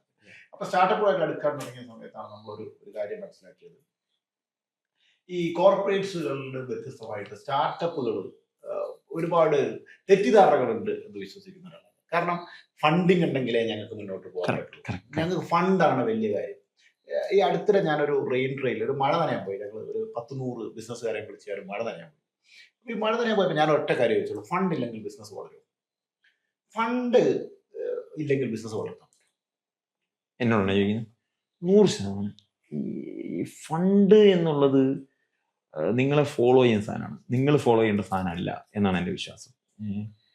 Fund will follow you. നിങ്ങൾക്ക് ഫണ്ടുള്ള എല്ലാവരും അല്ലല്ലോ വിജയിച്ചത്. ഫണ്ടുള്ള എല്ലാവരും വിജയിച്ചിട്ടില്ല അക്കോർഡിംഗ് ടു മീ. നമുക്ക് അതിന് ഫണ്ട് പെട്ടെന്ന് പോകും. പിന്നെ 100%. നിങ്ങൾ എൻ്റെ ഇപ്പൊ എത്ര കോടി ഒന്നും എനിക്കറിയാം. അല്ല, എല്ലാവരും ഉഷാറല്ലേ. ഫണ്ട് ഇല്ലാത്തതും കൂടിയാണ് നമ്മളുടെ ബേൺ. എന്നെ സംബന്ധിച്ചിടത്തോളം ഫണ്ട് ഇല്ലാത്തടത്താണ് ഞാൻ എനർജി കണ്ടെത്തുന്നത്. ഫണ്ടുള്ളിടത്ത് നമുക്ക് ഈ പേഴ്സണലി ഇതൊന്നും സംഭവിക്കത്തില്ല എന്നാണ് എൻ്റെ വിശ്വാസം. കാരണം നമ്മളുടെ ഈ ഹാർഡ് വർക്ക്, നമുക്ക് ഇന്ന് കിട്ടുന്ന ഒരു സന്തോഷം. പിന്നെ നമ്മൾ ആരോ ഡിസ്കസ് ചെയ്ത് പറഞ്ഞില്ലേ, നമ്മൾ അടിമയാവാൻ പോവുകയാണെന്ന്. നമ്മളെ നന്നാക്കുക എന്നുള്ളതല്ലല്ലോ അവൻ്റെ ഉദ്ദേശം, അവൻ നന്നാവുക എന്നുള്ളതാണല്ലോ. നമ്മളെ ആരും നന്നാക്കാൻ ശ്രമിക്കില്ല. ഇല്ല, അത് നമുക്ക് നമ്മൾ മാത്രമേ ഉള്ളൂ. നമ്മളുടെ ബിസിനസ്സിൽ നമുക്ക് സവാള ഗിരിഗിരി ഭയങ്കര കലയാട്ടോ. ഞാൻ കയ്യും പോയ എനിക്ക് തോന്നുന്നത് ഈ ഒരു പ്രസിഷൻ ബിസിനസ്സിൽ വേണ്ട. ഇപ്പൊ ആ സവാള എരിയുന്ന പോലെ എത്ര പ്രസിഷൻ ആയിട്ട് നമ്മൾ ഡിസിഷൻ എടുക്കേണ്ടത്. ചില സമയത്ത് ഈ ഡിസിഷൻസ് ഒക്കെ എടുത്തു കഴിഞ്ഞിട്ട് നമ്മൾ ചില ഹാർഡ് ഡിസിഷൻസ് ഒക്കെ എടുക്കും. ആ ഡിസിഷൻ ഞാൻ ഏകദേശം 6ഓളം സ്റ്റാർട്ടപ്സ് ഉണ്ടാക്കിയിട്ടുണ്ട്. വളരെ സക്സസ്ഫുൾ ആയിട്ടുള്ള 6ഓളം സ്റ്റാർട്ടപ്സ് ഞാൻ തുടങ്ങിയിട്ടുണ്ട്. സ്റ്റാർട്ടപ്പ് നേരത്തെ പറഞ്ഞ ഡെഫിനേഷൻ ആണോ എന്ന് എനിക്കറിയില്ല. പക്ഷെ അക്കാലത്തൊക്കെ ഞാൻ മനസ്സിലാക്കിയ ഒരു കാര്യം, ഈ ഡിസിഷൻ മേക്കിംഗിൽ ഒരു പ്രസിഷനാണ് ഒരു ബിസിനസ്സിനെ വളർത്തുന്നത്. ഏറ്റവും ബുദ്ധിമുട്ടി പാകപ്പെടുത്ത ഒരു ഡിസിഷൻ പറയാൻ, ഏറ്റവും ലൈഫിൽ ഏറ്റവും ഡിഫിക്കൽട്ട് ആയിട്ടുള്ള ഡിസിഷൻ ടു ട്രാവൽ. അതെന്തുകൊണ്ട് അത്രയും ഡിസിഷൻ ബുദ്ധിമുട്ടാവുന്നത്? വിത്തൗട്ട് മണി.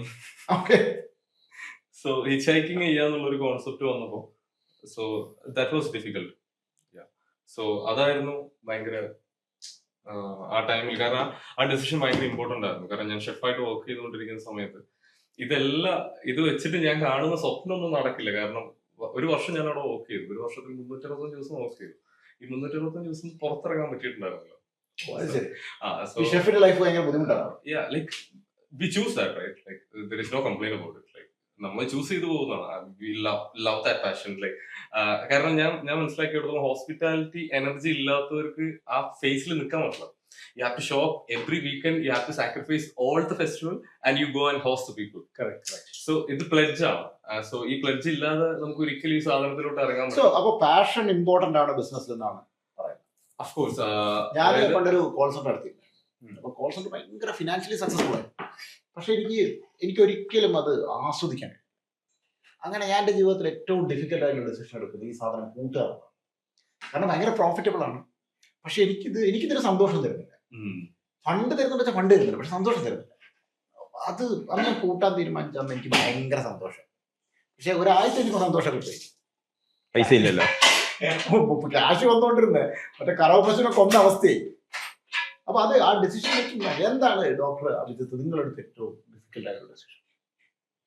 ഇത് തുടങ്ങുക എന്നുള്ളത് എന്നെ സംബന്ധിച്ചിടത്തോളം ഒട്ടും എളുപ്പമല്ലായിരുന്നല്ലോ. ഇത് തുടങ്ങാൻ ഭയങ്കര ഡിഫിക്കൽട്ടാണ്. നമ്മളിത് എന്തൊക്കെ പറഞ്ഞാലും വളരെ ഓർത്തഡോക്സ് ആയിട്ടുള്ള ഒരു ഫാമിലിയിൽ നിന്ന് തുടങ്ങുക എന്നുള്ള ഡിസിഷൻ മാത്രമേ എന്നെ സംബന്ധിച്ചിടത്തോളം ഞാൻ അത്ര ഡിഫിക്കൽട്ടായിട്ട് എടുത്തു എന്ന് ഞാൻ വിശ്വസിക്കുന്നുണ്ട്. കാരണം അത് കഴിഞ്ഞുള്ള എൻ്റെ ഡിസിഷൻസ് ഒന്നും ഞാൻ എൻജോയ് ചെയ്തതാണ്. അതിനകത്ത് ഞാൻ കൺവിൻസ് ചെയ്തിട്ടുണ്ട്. തുടങ്ങിയിട്ട് ഒരു 6 monthsനുള്ളിൽ തന്നെ എൻ്റെ പാരൻസിനെയും എൻ്റെ ചുറ്റുമുള്ളവരെയും ഞാൻ എന്താണ് ചെയ്യാൻ പോകുന്നത് എന്നുള്ള ക്ലാരിറ്റി എനിക്ക് പാസ് ചെയ്യാൻ പറ്റുന്നുണ്ട്. അതാണ് എനിക്ക് തോന്നുന്നത് എൻ്റെ ജേർണിയിൽ നമുക്ക് ഏറ്റവും പ്രധാനപ്പെട്ടതാണ്. നമ്മളുടെ സ്റ്റാഫിന് നമ്മളുടെ വിഷൻ മനസ്സിലാവണം, നമ്മളുടെ കൾച്ചർ മനസ്സിലാവണം, നമ്മളുടെ മിഷൻ മനസ്സിലാവണം എന്നൊക്കെ നമ്മൾ പറയുമ്പോഴും എനിക്ക് അതിനേക്കാളും പ്രധാനപ്പെട്ടതായിട്ട് തോന്നിയിട്ടുള്ളത് നമുക്ക് ചുറ്റും നിൽക്കുന്നവർക്ക് നമുക്കിത് മനസ്സിലാവണം. കാരണം അവരുടെ ആത്മവിശ്വാസമാണ് നമ്മളെ മുമ്പോട്ട് ഏറ്റവും സ്വാധീനിക്കുന്നത്. അതാണ് നമ്മളെ തീരുമാനിക്കുന്നത് ഞാൻ പറയുന്നില്ല, പക്ഷെ സ്വാധീനിക്കുന്നത് അവരുടെ ആത്മവിശ്വാസം വളരെ വലുതാണ്. ആ ചുറ്റും നിൽക്കുന്നവരെ ഒരു 6 മാസം കഴിയുമ്പോൾ നമുക്ക് എന്താണ് ചെയ്യാൻ പറ്റുന്നത് എന്നുള്ളത് നമ്മൾ സ്വപ്നം മാറിക്കൊണ്ടിരിക്കും കേട്ടോ. നമ്മൾ കീപ് ഓൺ ചേഞ്ചിങ്. അപ്പൊ പക്ഷേ ബേസിക്കലി തുടങ്ങിയത് ഡിസിഷൻ തന്നെയാണ് എന്നെ സംബന്ധിച്ചത്. ജീവിതത്തിൽ ഇനി ഒരിക്കലും കാണരുതെന്ന് ആഗ്രഹിച്ച ഇല്ല, അങ്ങനെ ഒരാളേ ഇല്ല. ചതിക്കപ്പെട്ടിട്ടില്ല. ഇഷ്ടം പോലെ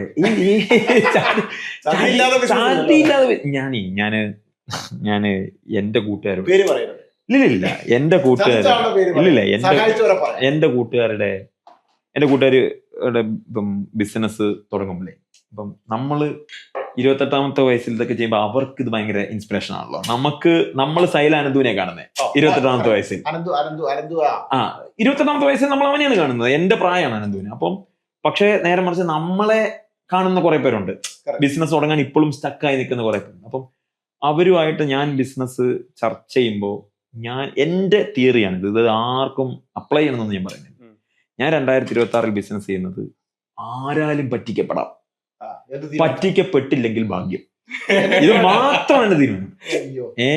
നമ്മുടെ ചുറ്റും നേരെ തിരിച്ചു ഈ ലോകത്ത് എല്ലാവരും പുണ്യവാളനാണ് എന്ന് വിശ്വസിച്ച എല്ലാവരും ചതിക്കുന്നവരെ അല്ല, എനിക്ക് അങ്ങനെ തിരിച്ചറിയില്ല. ഞാൻ ആരാലും പറ്റിക്കപ്പെടാം. എനിക്ക് റീസൺലി വരെ ഞങ്ങൾക്ക് വലിയൊരു നമ്മൾ ഒരിക്കലും പ്രതീക്ഷിക്കാത്ത ഒരു പൊസിഷനിൽ നിന്ന് ഒരാളുടെ സെറ്റ് ബാക്ക് ഉണ്ടായി. അപ്പം ഞാൻ വളരെ ഇതായിട്ട് നമ്മൾ അങ്ങനെ നിൽക്കുമ്പോൾ തന്നിട്ടു ഈ ഇഷ്യൂ പരിഹരിക്കാൻ പറ്റും. ആ ഇഷ്യൂ കാരണം ഇങ്ങനെ അവൻ ചെയ്താൽ എന്താണ് ചെയ്യേണ്ടതെന്നുള്ള കൃത്യമായ ഓൾട്ടർനേറ്റീവ് എൻ്റെ കയ്യിലുണ്ട്. ഏത് പൊസിഷനിലിരിക്കുന്ന ആള് ചീറ്റ് ചെയ്താലും ആ ചീറ്റ് ചെയ്താലും എങ്ങനെ ഓവർകം ചെയ്യണം എന്നുള്ള തോട്ട് എൻ്റെ കയ്യിലുണ്ട്. അത് from the cleaning staff to higher. ഞാൻ പലപ്പോഴും പല ഫൗണ്ടേഴ്സ് ഇപ്പോൾ ഫാഹിമായതും അഭിജിത്തായതും ഇപ്പോൾ ഫാഹിമിനെ എനിക്ക് വളരെ കുറെ കാലം നമ്മൾ ഒരുമിച്ച് വർക്ക് ചെയ്യുന്നുണ്ട്. എനിക്കറിയാം ഫാഹിമ് വേറൊരാളെ ഏൽപ്പിച്ചിട്ട് ഒറ്റ പോക്കാം മുങ്ങാന്ന് പറയില്ലേ, വഴിയിൽ വരുന്ന ചെങ്ങന്മാരെയൊക്കെ വെച്ചിട്ട് മോനെ നീ നോക്കടാ പിന്നെ ചെങ്ങനെ കാണില്ല, വിളിച്ചാലും കിട്ടൂല. അതേസമയം ഒരു ആവശ്യം വന്നാൽ ഫാഹിമിനെ വിളിച്ചാൽ കിട്ടുകയും ചെയ്യും. അപ്പൊ എൻ്റെ ഒരു പല ഫൗണ്ടേഴ്സും നേരിടുന്നു. നമുക്കിപ്പോൾ ഫൗണ്ടേഴ്സ് ലേബലൊക്കെ ഞാൻ നടത്തുമ്പോൾ ഞാൻ ഒരുപാട് ഫൗണ്ടേഴ്സുമായി കഥ കേൾക്കാൻ ഇരിക്കുന്ന ആളെ വെറുതെ കഥ കേൾക്കും. അപ്പൊ ഈ കഥ കേട്ടപ്പോഴൊക്കെ കേട്ടൊരു കാര്യം, ഒരു ഫൗണ്ടർക്ക് ഡെലിഗേറ്റ് ചെയ്യാൻ പറ്റാത്ത വിശ്വാസം ഇല്ലാത്തത്. ഇപ്പൊ ഞാൻ ഫാഹിമിനെ ഏൽപ്പിച്ചു ഫാഹിമ് അടിച്ചു മാറ്റുമോ എന്നുള്ള പേടിയിലാണ് നല്ലൊരു ശതമാനം ഫൗണ്ടേഴ്സ് ജീവിക്കുന്നത്, അങ്ങനെ തോന്നിയിട്ടുണ്ടോ? അങ്ങനെ ഒരു സത്യമുണ്ടോ? എനിക്ക് ഈ പറയുന്ന പ്രൊഫഷണൽ വേ ഒന്നും അറിയില്ല. എന്റെ വേ എന്ന് പറയുന്നത് I trust everyone and if they disappoint me, they disappoint me, that's it. Like അതിന്റെ പുറത്ത് എനിക്ക് തോന്നുന്നു അത് അയാളുടെ സിറ്റുവേഷൻ ആയിരിക്കും. അതായത് അങ്ങനെ ഒരു അങ്ങനെ ചതിക്കപ്പെട്ടിട്ടുണ്ടോ? അങ്ങനെ ചതിക്കപ്പെട്ടോ എന്നുള്ള വാക്ക് ഉപയോഗിക്കപ്പെടുന്നു. അങ്ങനെ ഒരു അനുഭവം ഒരാളുടെ അങ്ങനെ എക്സ്പീരിയൻസ് ഉണ്ടായിട്ടുണ്ട്. Of course, yeah. വാക്ക് മാറുമ്പോ കുറച്ചല്ലേ ഷുഗർ കോട്ടൺ. അതെ അതെ അതെ ലൈക്ക് അതല്ല അതിന്റെ ഭംഗി, അതല്ല ലേണിംഗ്. See, അത് തെറ്റല്ലെന്നേ. അതെ, ഏറ്റവും ആദ്യം കിട്ടുന്ന പരിപാടികൾ ഉണ്ടാവില്ലേ, നമ്മൾ ഈ ബ്രെയിൻ ഇങ്ങനെ പാറ്റേൺ അണ്ടർസ്റ്റാൻഡിങ് ഉണ്ടാവും. അതായത് ഒരു ബിഹേവിയറിലും അല്ലാന്നുണ്ടെങ്കിൽ നമ്മുടെ ഇടപഴകുമ്പോഴും അല്ലെങ്കിൽ ഒരു പ്രോസസ്സിലൂടെ പോകുന്ന സമയത്ത് നമ്മൾ ഓൾറെഡി ഇതിലൂടെ പോയിട്ടുണ്ട് എന്നുണ്ടെന്നുണ്ടെങ്കിൽ, നമ്മൾ ഫെയിൽ ആയിട്ടുണ്ടെങ്കിൽ, നമ്മൾ അടുത്ത പ്രാവശ്യം പിടിക്കാൻ പണി വന്നിട്ടുണ്ടെന്നുണ്ടെങ്കിൽ പിടിക്കാനൊന്നും നിൽക്കണ്ട. Like we can simply ignore. പക്ഷെ അവിടെ ഞാൻ ചോദിച്ച ചോദ്യത്തിലേക്ക് ഒന്നുകൂടി വരാം. ഈ ഡെലിഗേഷൻ എന്ന് പറയുന്നത് ഒരു പക്ഷെ നല്ലൊരു ശതമാനം ആളുകളും പരാജയപ്പെട്ടു പോകുന്നത് ഡെലിഗേറ്റ് ചെയ്യാൻ പറ്റാത്ത അല്ലെ. അതായത് നമ്മൾ അവിടെ പല നമ്മുടെ നാട്ടിലൊക്കെ കോഴിക്കോടൊക്കെ കണ്ടിട്ടുണ്ട്, ഈ റെസ്റ്റോറൻറ്റിലൊക്കെ ക്യാഷ് ഇടുന്നിടത്ത് മുതലാളി ഇരിക്കണം, ഇല്ലെങ്കിൽ പുള്ളിക്ക് ഉറക്കം ഉണ്ടാവില്ല. ഇത് എണ്ണി വാങ്ങണം, വൈകുന്നേരം എണ്ണി പോക്കറ്റിലാക്കിയ വീട്ടിൽ പോകുമ്പോൾ ആ ഒരു മൈൻഡ് സെറ്റ് ബിസിനസ്സിനൊരു പ്രശ്നമാണോ? ഈ ഡെലിഗേറ്റ് ചെയ്യാൻ നമ്മൾ എങ്ങനെയാണ് പഠിക്കുക, അല്ലെങ്കിൽ എന്താ നമുക്ക് ചെയ്യാൻ പറ്റുക? അത് കുറച്ച് എന്താ പറയാ, എന്നെ സംബന്ധിച്ചിടത്തോളം ഞാൻ പറഞ്ഞില്ലേ, എനിക്ക് സിമ്പിൾ ആയിട്ടുള്ള കോൺസെപ്റ്റ് ആണ്. കാരണം എനിക്ക് പറ്റാവുന്ന ജോലി മാത്രമേ എനിക്ക് എടുക്കാൻ പറ്റുള്ളൂ. ബാക്കിയൊക്കെ എനിക്ക് അറിയാനേ പറ്റുള്ളൂ. എനിക്ക് അതിൽ എന്ത് ചെയ്യാൻ പറ്റില്ല, 100% കൊടുക്കാൻ പറ്റില്ല. സോ ഏതോ ഒരു പണി എടുക്കാനായിരിക്കുമല്ലോ നമ്മൾ ഡെലിഗേറ്റ് ചെയ്യുന്നത്. സോ ആ സെയിം പാഷനും അല്ലാന്നുണ്ടെങ്കിൽ ആ ഒരു സെയിം എനർജി. സോ ഞാൻ നോക്കുന്നത് 3 കാര്യമാണ് ഒരാളെ ഫൈൻഡ് ചെയ്യുന്ന സമയത്ത്. അതിൽ ഫസ്റ്റ് എന്ന് പറഞ്ഞു കഴിഞ്ഞാൽ how intellectually curious the person towards the നമ്മൾ എന്തിനെ പറ്റിയാണോ ഡിസ്കസ് ചെയ്യുന്നത് അതിന്റെ. പിന്നെ അത് കഴിഞ്ഞ് കഴിഞ്ഞാൽ രണ്ടാമത്തെ കാര്യം it's how much energy you have to accomplish whatever you're talking about. And third one, I can say that integrity.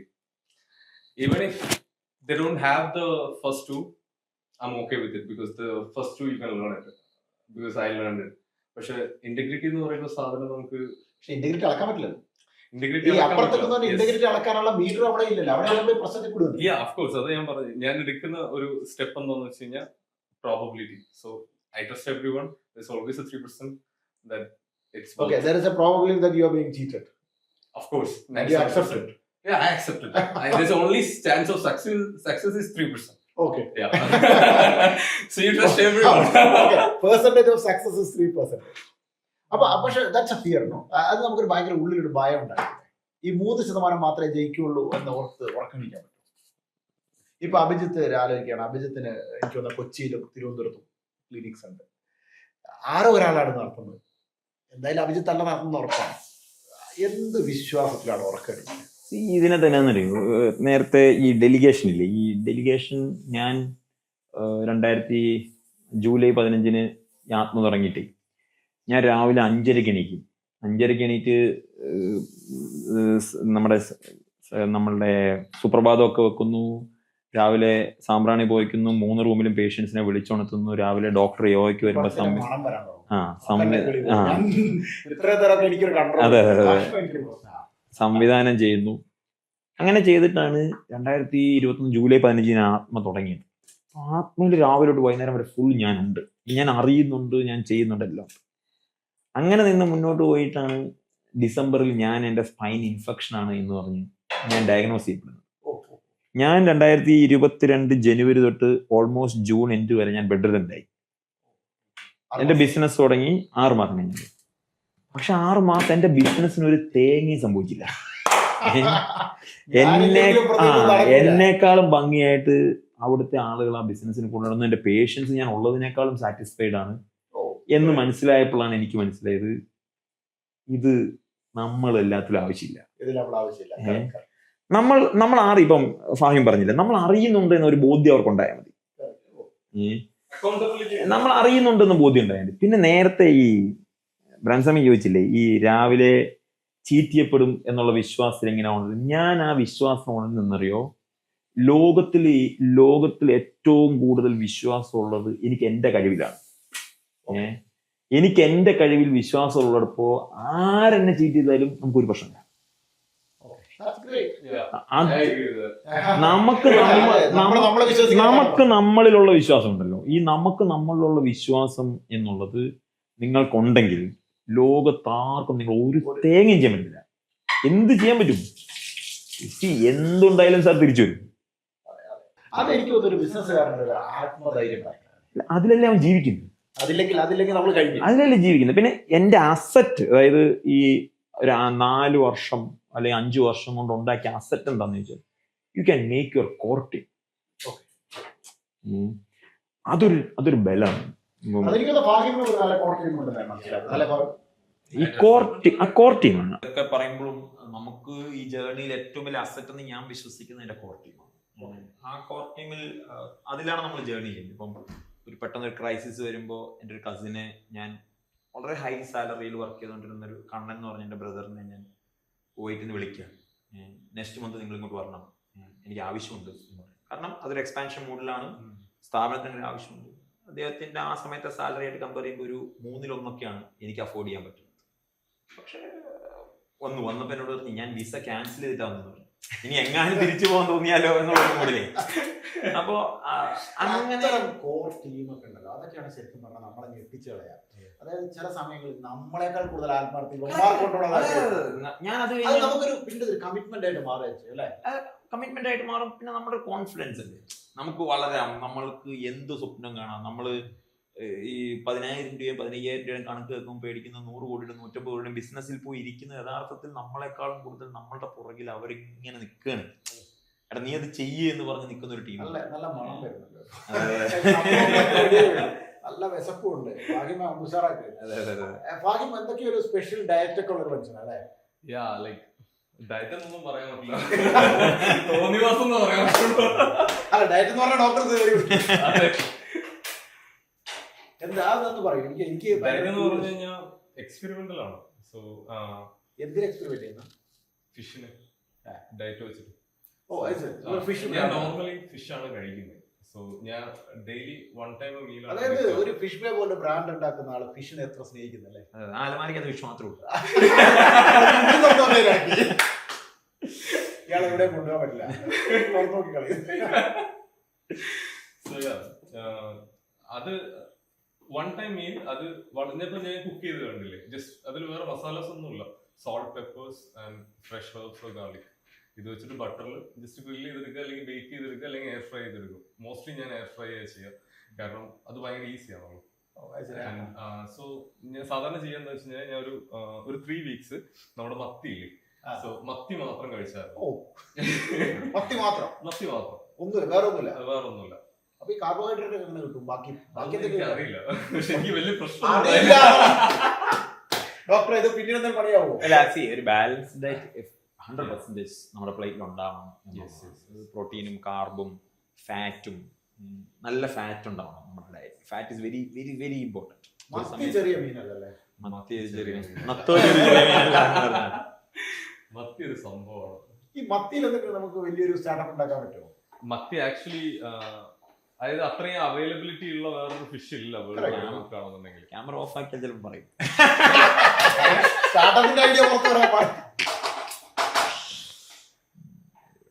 നല്ലൊരു സപ്ലിമെന്റ് കൊടുക്കണമെന്നുണ്ടെങ്കിൽ മത്തി മാത്രം 3 വീക്ക്. ഞാൻ ഇതിന്റെ മുന്നേ ഒരു 2 വീക്സ് ഫ്രൂട്ടേറിയൻ എന്നുള്ളതായിരുന്നു, ഫ്രൂട്ട്സ് മാത്രം കഴിച്ചു നോക്കിയായിരുന്നു. ലൈക്ക് എനിക്ക് ഭക്ഷണം അങ്ങനെ കഴിക്കാൻ വലിയ താല്പര്യമൊന്നുമില്ല. അപ്പൊ എന്തെങ്കിലും ഒരു പുതിയൊരു കോൺസെപ്റ്റ് എവിടെയെങ്കിലും കേൾക്കുമ്പോൾ കാണുമ്പോഴോ ഒന്ന് ട്രൈ ചെയ്ത് നോക്കും. പക്ഷെ ഇതിന്റെ സയന്റിഫിക് സൈഡൊന്നും ഞാൻ അങ്ങനെ അധികം റിസർച്ച് ചെയ്യാറില്ല. എനിക്ക് എടുക്കാൻ പറ്റുന്ന പോലെ ഞാൻ എടുക്കും. എനിക്ക് ഡിഫിക്കൽട്ട് ആയി തോന്നിക്കഴിഞ്ഞാൽ ഞാൻ ബ്രേക്ക് ചെയ്യും. റൂളൊന്നുമില്ല, ഞാനാണ് തീരുമാനിക്കുന്നത്. ഈ ഡോക്ടർ അതേപോലെ കിച്ചന്റെ എന്തോ ഫാർമസി, നമ്മുടെ ആത്മ എല്ലാം കിച്ചണിനെ. ഇപ്പൊ ഞാൻ നമ്മളുടെ സ്വാമി ഇപ്പൊ ഇതിന് വിളിക്കുമ്പോഴും എനിക്ക് ഇൻട്രസ്റ്റിംഗ് ആയിട്ട് വരാൻ തോന്നിയ ഒരു പ്രധാനപ്പെട്ട ഘടകം കിച്ചനെ ഫാർമസി ആയിട്ട് കാണുന്ന ഒരു കൺസെപ്റ്റ് ആണ്. ഫുഡ് ഈസ് മെഡിസിൻ എന്നാണ്. അപ്പൊ ഫുഡ് ഈസ് മെഡിസിൻ എന്നും കിച്ചനെ ഫാർമസി ആയിട്ട് കാണുന്ന ഒരു കൾച്ചറിൽ പോകുന്ന ഒരു സംവിധാനമാണ് ആത്മ. അപ്പൊ അതായത് ആത്മ ആരോഗ്യ കേരളത്തിൽ മൊത്തം പ്രചരിപ്പിക്കപ്പെടുന്ന ഒരു മെസ്സേജ് അല്ലേ? അതെ അതെ അതെ. ഞാൻ പറഞ്ഞില്ലേ, നമ്മളുടെ അമ്മമാരുണ്ടാക്കിയ അത്രയും നല്ല മരുന്ന് വേറെ ആരും ഉണ്ടാക്കിയിട്ടുണ്ട്. അല്ല, ഭക്ഷണം കഴിച്ചുകൊണ്ട് സംസാരിക്കുന്നത്, ഭക്ഷണം കഴിച്ച് അതായത് ഞാൻ പറയട്ടെ, ഇപ്പോ നല്ല പനിയുണ്ട്, നല്ല ജലദോഷം വന്നു, നമ്മുടെ അടുക്കളയിൽ മരുന്നില്ലേ, നമ്മുടെ അമ്മയ്ക്ക് മരുന്നറിയാൻ പാടില്ല, അവർ പാരസെറ്റമോൾ കഴിച്ചാൽ ഇല്ല. സോ അവർക്കത് നല്ല കൃത്യമായിട്ട് അതിനെ ടേക്ക് കെയർ ചെയ്യാൻ അറിയാം. നമ്മളുടെ ഭക്ഷണമാണ് നമ്മൾ കഴിക്കുന്നത് എന്താണ് അതാണ് നമ്മൾ. അല്ലേ? അപ്പോ കിച്ചണാണ് ഫാർമസി. നമ്മുടെ അവിടുത്തെ അമ്മിണി ചേച്ചിയും സൗദാമിനി ചേച്ചിയൊക്കെയാണ് ഫാർമസിസ്റ്റ്. അവരുണ്ടാക്കുന്ന ഭക്ഷണമാണല്ലോ നമ്മളുടെ മരുന്ന് എന്നുള്ളത്. സോ ആ കൺസെപ്റ്റ് തന്നെയാണ് നമ്മളെയൊക്കെ ജീവിക്കാൻ. നമ്മുടെ ഫിഷിന്റെ പേരെന്താ, ഈ കറിയുടെ പേരെന്താ, അല്ലെങ്കിൽ എന്താ ഈ റെസിപ്പിയുടെ പേരെന്താ? ഇത് എന്താ പറയാ, ബട്ടർ ഗാർലിക് എന്ന് പറയാം, ലെമൺ ബട്ടർ ഗാർലിക്. ഇത് സാധാരണ നമ്മൾ കൊടുക്കാറുണ്ടോ? സെർവ് ചെയ്യുന്നതാണ്, റെസ്റ്റോറൻറ്റ്സിൽ സെർവ് ചെയ്യുന്നതാണ്. സോ ഇത് എന്തുകൊണ്ട് ഇങ്ങനെ കുക്ക് ചെയ്യണം എന്ന് വെച്ച് കഴിഞ്ഞാൽ, നമ്മുടെ നാടൻ സ്റ്റൈലിൽ കുക്ക് ചെയ്യുന്ന സമയത്ത് നമ്മൾ ഒരുപാട് നമ്മുടെ റീജിയണൽ സ്പൈസസ് യൂസ് ചെയ്യും. മുളക് പൊടി, മഞ്ഞൾപ്പൊടി, മുളക് പൊടി, ഇതൊക്കെ ആക്ച്വലി നമ്മുടെ ഈ ഒരു ജിയോഗ്രഫിക്കൽ കണ്ടീഷനിൽ നിൽക്കുന്ന സമയത്ത് it's good for our health എന്ന് പറയാമെന്ന് പറയാം. പക്ഷെ ഫിഷിന്റെ ഫ്ലേവർ അവിടെ നഷ്ടപ്പെടും. അതായത് you get the nutrition, but ആ ഒരു ടേസ്റ്റ് ഉണ്ടല്ലോ, ഒരു ഫിഷിന് ഒരു ടേസ്റ്റ് ഉണ്ടാവുമല്ലോ, അതിന്റെ സുഖം അവിടെ പോകും. സോ അതിനെ നമ്മള് ടെക്നിക്കലി എന്താ പറയാ, ബേസ് ആയിട്ട്, അതായത് ഫിഷിന്റെ ഒതന്റിക് ടേസ്റ്റ് കീപ്പ് ചെയ്തിട്ട് ലെമൺ, വളരെ സിമ്പിൾ ആണെങ്കിലും അല്ലേ കാണാൻ ഭയങ്കര ക്ലാസ് ആയിട്ട്. അല്ല ഫുഡ് ഒരു ഭയങ്കര ഫുഡാണ് ഒരു പക്ഷേ ഒരാളുടെ കൾച്ചർ തീരുമാനിക്കുന്നത്. നമ്മൾ കഴിക്കുന്നത് അത് എത്ര മനോഹരമായിട്ട് ഒരാൾക്ക് വേറൊരാൾക്ക് വിളമ്പി കൊടുത്താലും അത്രയും സന്തോഷകരമായൊരു കാര്യം. ഏതെങ്കിലും ബിസിനസ് ഓണർ സ്വന്തം എംപ്ലോയീസിന് സ്ഥിരമായി വിളമ്പി കൊടുക്കുന്നത്. ഞാൻ കേരളത്തിലെ വളരെ പ്രസിദ്ധമായ ഒരു ബിസിനസ് ഓണറാണ്. എനിക്ക് പേഴ്സണലി ഞാൻ പേര് പറയുന്നില്ല, പേര് പറഞ്ഞാൽ എല്ലാവർക്കും അറിയാം. അവരുടെ വീട്ടിൽ ചെന്ന് അവർ ഭക്ഷണം ഉണ്ടാക്കി, അവർ ഭക്ഷണം ഉണ്ടാക്കിയിട്ട് എൻ്റെ വീട്ടിൽ കൊണ്ട് തന്നിട്ടുണ്ട്. കാരണം അവർക്കത് ഭയങ്കര സന്തോഷം. ഇതെന്താ സാധനം? ഇത് റൈസ് ഷീറ്റ് ആണ്. റൈസ് ഷീറ്റ് എന്ന് പറഞ്ഞാൽ, റൈസ് ഷീറ്റ് എന്ന് പറഞ്ഞു കഴിഞ്ഞാൽ ബേസിക്കലി നമ്മൾ സൂഷിക്ക് വേണ്ടി യൂസ് ചെയ്യുന്ന ഒരു റോ മെറ്റീരിയൽ ആണ്. റോൾ ചെയ്യാൻ വേണ്ടിയിട്ട് ക്രിസ്പി ആയിരിക്കും. സോ നമ്മളിതിനെ ഒരു കൈൻഡ് ഓഫ് സോക്ക് ചെയ്ത് വെക്കുകയാണ്. ടോഫ് മാരിനേറ്റ് ചെയ്ത് സെയിം കോൺസെപ്റ്റിൽ ഒന്ന് സോക്ക് ചെയ്തെടുക്കുകയാണ്. സോ സോക്ക് ചെയ്തെടുത്ത് കഴിഞ്ഞാൽ നമുക്ക് ആ ടോഫിനെ, ഞാൻ എന്താ ഉദ്ദേശം എന്ന് വെച്ച് കഴിഞ്ഞാൽ, simple but powerful. Java simple ആണ്, പവർഫുൾ. ഇതിനുള്ളിൽ ഒഴിച്ച സാധനം എന്താ? ഏതില്? ഇതിൽ ഒഴിച്ച അതില് ആപ്പിൾ സിഡർ വിനീഗർ ഉണ്ട്, അതേപോലെ തന്നെ ചില്ലി ഗാർലിക്കിന്റെ ഒരു പേസ്റ്റ് ഉണ്ട്.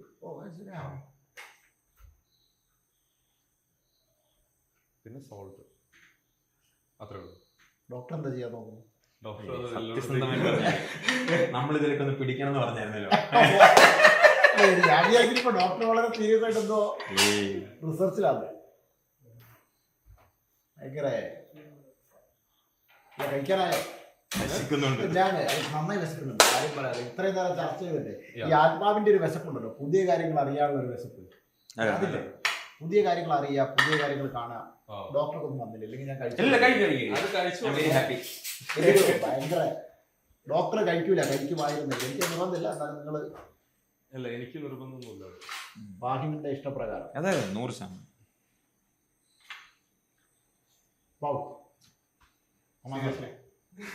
സത്യസന്ധമായിട്ട് നല്ലതാണ്. എന്തെങ്കിലും കുഴപ്പമുണ്ടെങ്കിൽ പറയാം, ഞാൻ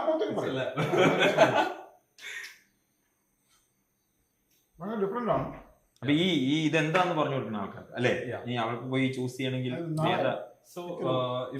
പറഞ്ഞില്ലേ, ഈ ഫുഡ് കിട്ടണമെങ്കിൽ എന്താണ് ഓർഡർ ചെയ്യേണ്ടവര്? ലെമൺ ബട്ടർ ഗാർലിക്, അത്രേ ഉള്ളൂ. ഫിഷ്. സോ അത് ലെമൺ ബട്ടർ ഗാർലിക് എന്ന് പറഞ്ഞു കഴിഞ്ഞാൽ ഏകദേശം ഈ ഒരു കോൺസെപ്റ്റിൽ കിട്ടും. ഇതേപോലെ കിട്ടില്ല, ഇല്ല, ഇതേപോലെ ഫാഹിം മാത്രമേ ഉണ്ടാക്കൂ. അതായത് ഞാൻ കുക്ക് ചെയ്യുമ്പോൾ ഇത് കൺവീനിയൻസ് ആണ്. എന്തെങ്കിലും ഒരിക്കൽ നമുക്കൊരു ലൈവ് ഷോ ഫാഹിമിന്റെ കുക്കിംഗ് നടക്കും. അല്ലേ?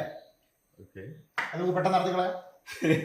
നമ്മള് വാഗമണ്ണിൽ വെച്ചിട്ട് നമുക്ക് ഫാഹിമിന്റെ ലൈവ് കുക്കിംഗ് ഷോ നമ്മള് ബിസിനസ്സുകാര്, ഞാൻ അന്ന് പറഞ്ഞത് മീൻ പിടിക്കണം, മീൻ പിടിച്ച് ഫാഹിം കുക്ക് ചെയ്ത് നമുക്ക് കൊടുക്കും. അല്ലേ? നമുക്കൊരു സർദപ്പ, നമ്മളെന്തായാലും മീൻ പിടിച്ച് കുക്ക് ചെയ്യാം. അപ്പൊ നമ്മള് ഡോക്ടർക്കുള്ള വന്നില്ല, ഡോക്ടർക്കുള്ളതാണ്. അപ്പൊ ഇതിനകത്ത് എന്താ പറയുക ഡോക്ടർ, ഞാൻ ഒരു കാര്യം ചോദിച്ചിട്ടുണ്ട്. എന്തായാലും നമ്മൾ ഭക്ഷണത്തിലേക്ക് ഇടയ്ക്ക് കുറച്ച് ശ്രദ്ധ മാറി, അതാണ് ഈ ഫുഡിന്റെ കുഴപ്പം. ഫുഡ് വന്നാൽ പിന്നെ സംസാരമൊക്കെ മറന്നു പോകും. ഞാൻ ഈ ഡോക്ടറെ ശ്രദ്ധിച്ചിട്ടുള്ള ഒരു കാര്യം, വളരെ ബ്രില്യൻ്റ് ആയിട്ട് ഇൻഫ്ലുവൻസേഴ്സിനാണ് യൂസ് ചെയ്യുന്നത്. പക്ഷെ ഞാനൊരു ഭയങ്കര ഫാൻ ഓഫ് ഇൻഫ്ലുവൻസർ യൂസ് അല്ല. ആസ് എ മാർക്കറ്റ് ഞാൻ പറയുന്നത് പല കാരണമാണ്. പക്ഷെ ഒരു സെയിൽസ് ആംഗിളിൽ എപ്പോഴും എന്ത് സഹായിക്കും? ഇൻഫ്ലുവൻസർ മാർക്കറ്റ് സഹായിക്കും. എന്നാൽ ബ്രാൻഡിങ് സൈഡിൽ വളരെ ചെറിയൊരു പെർസെൻറ്റേജ് ഓഫ് സഹായം ഇതൊന്നും ഉണ്ടാവും. പക്ഷെ ബ്രില്യൻ്റ് ആയിട്ട് നമുക്കത് യൂസ് ചെയ്യാൻ പറ്റും.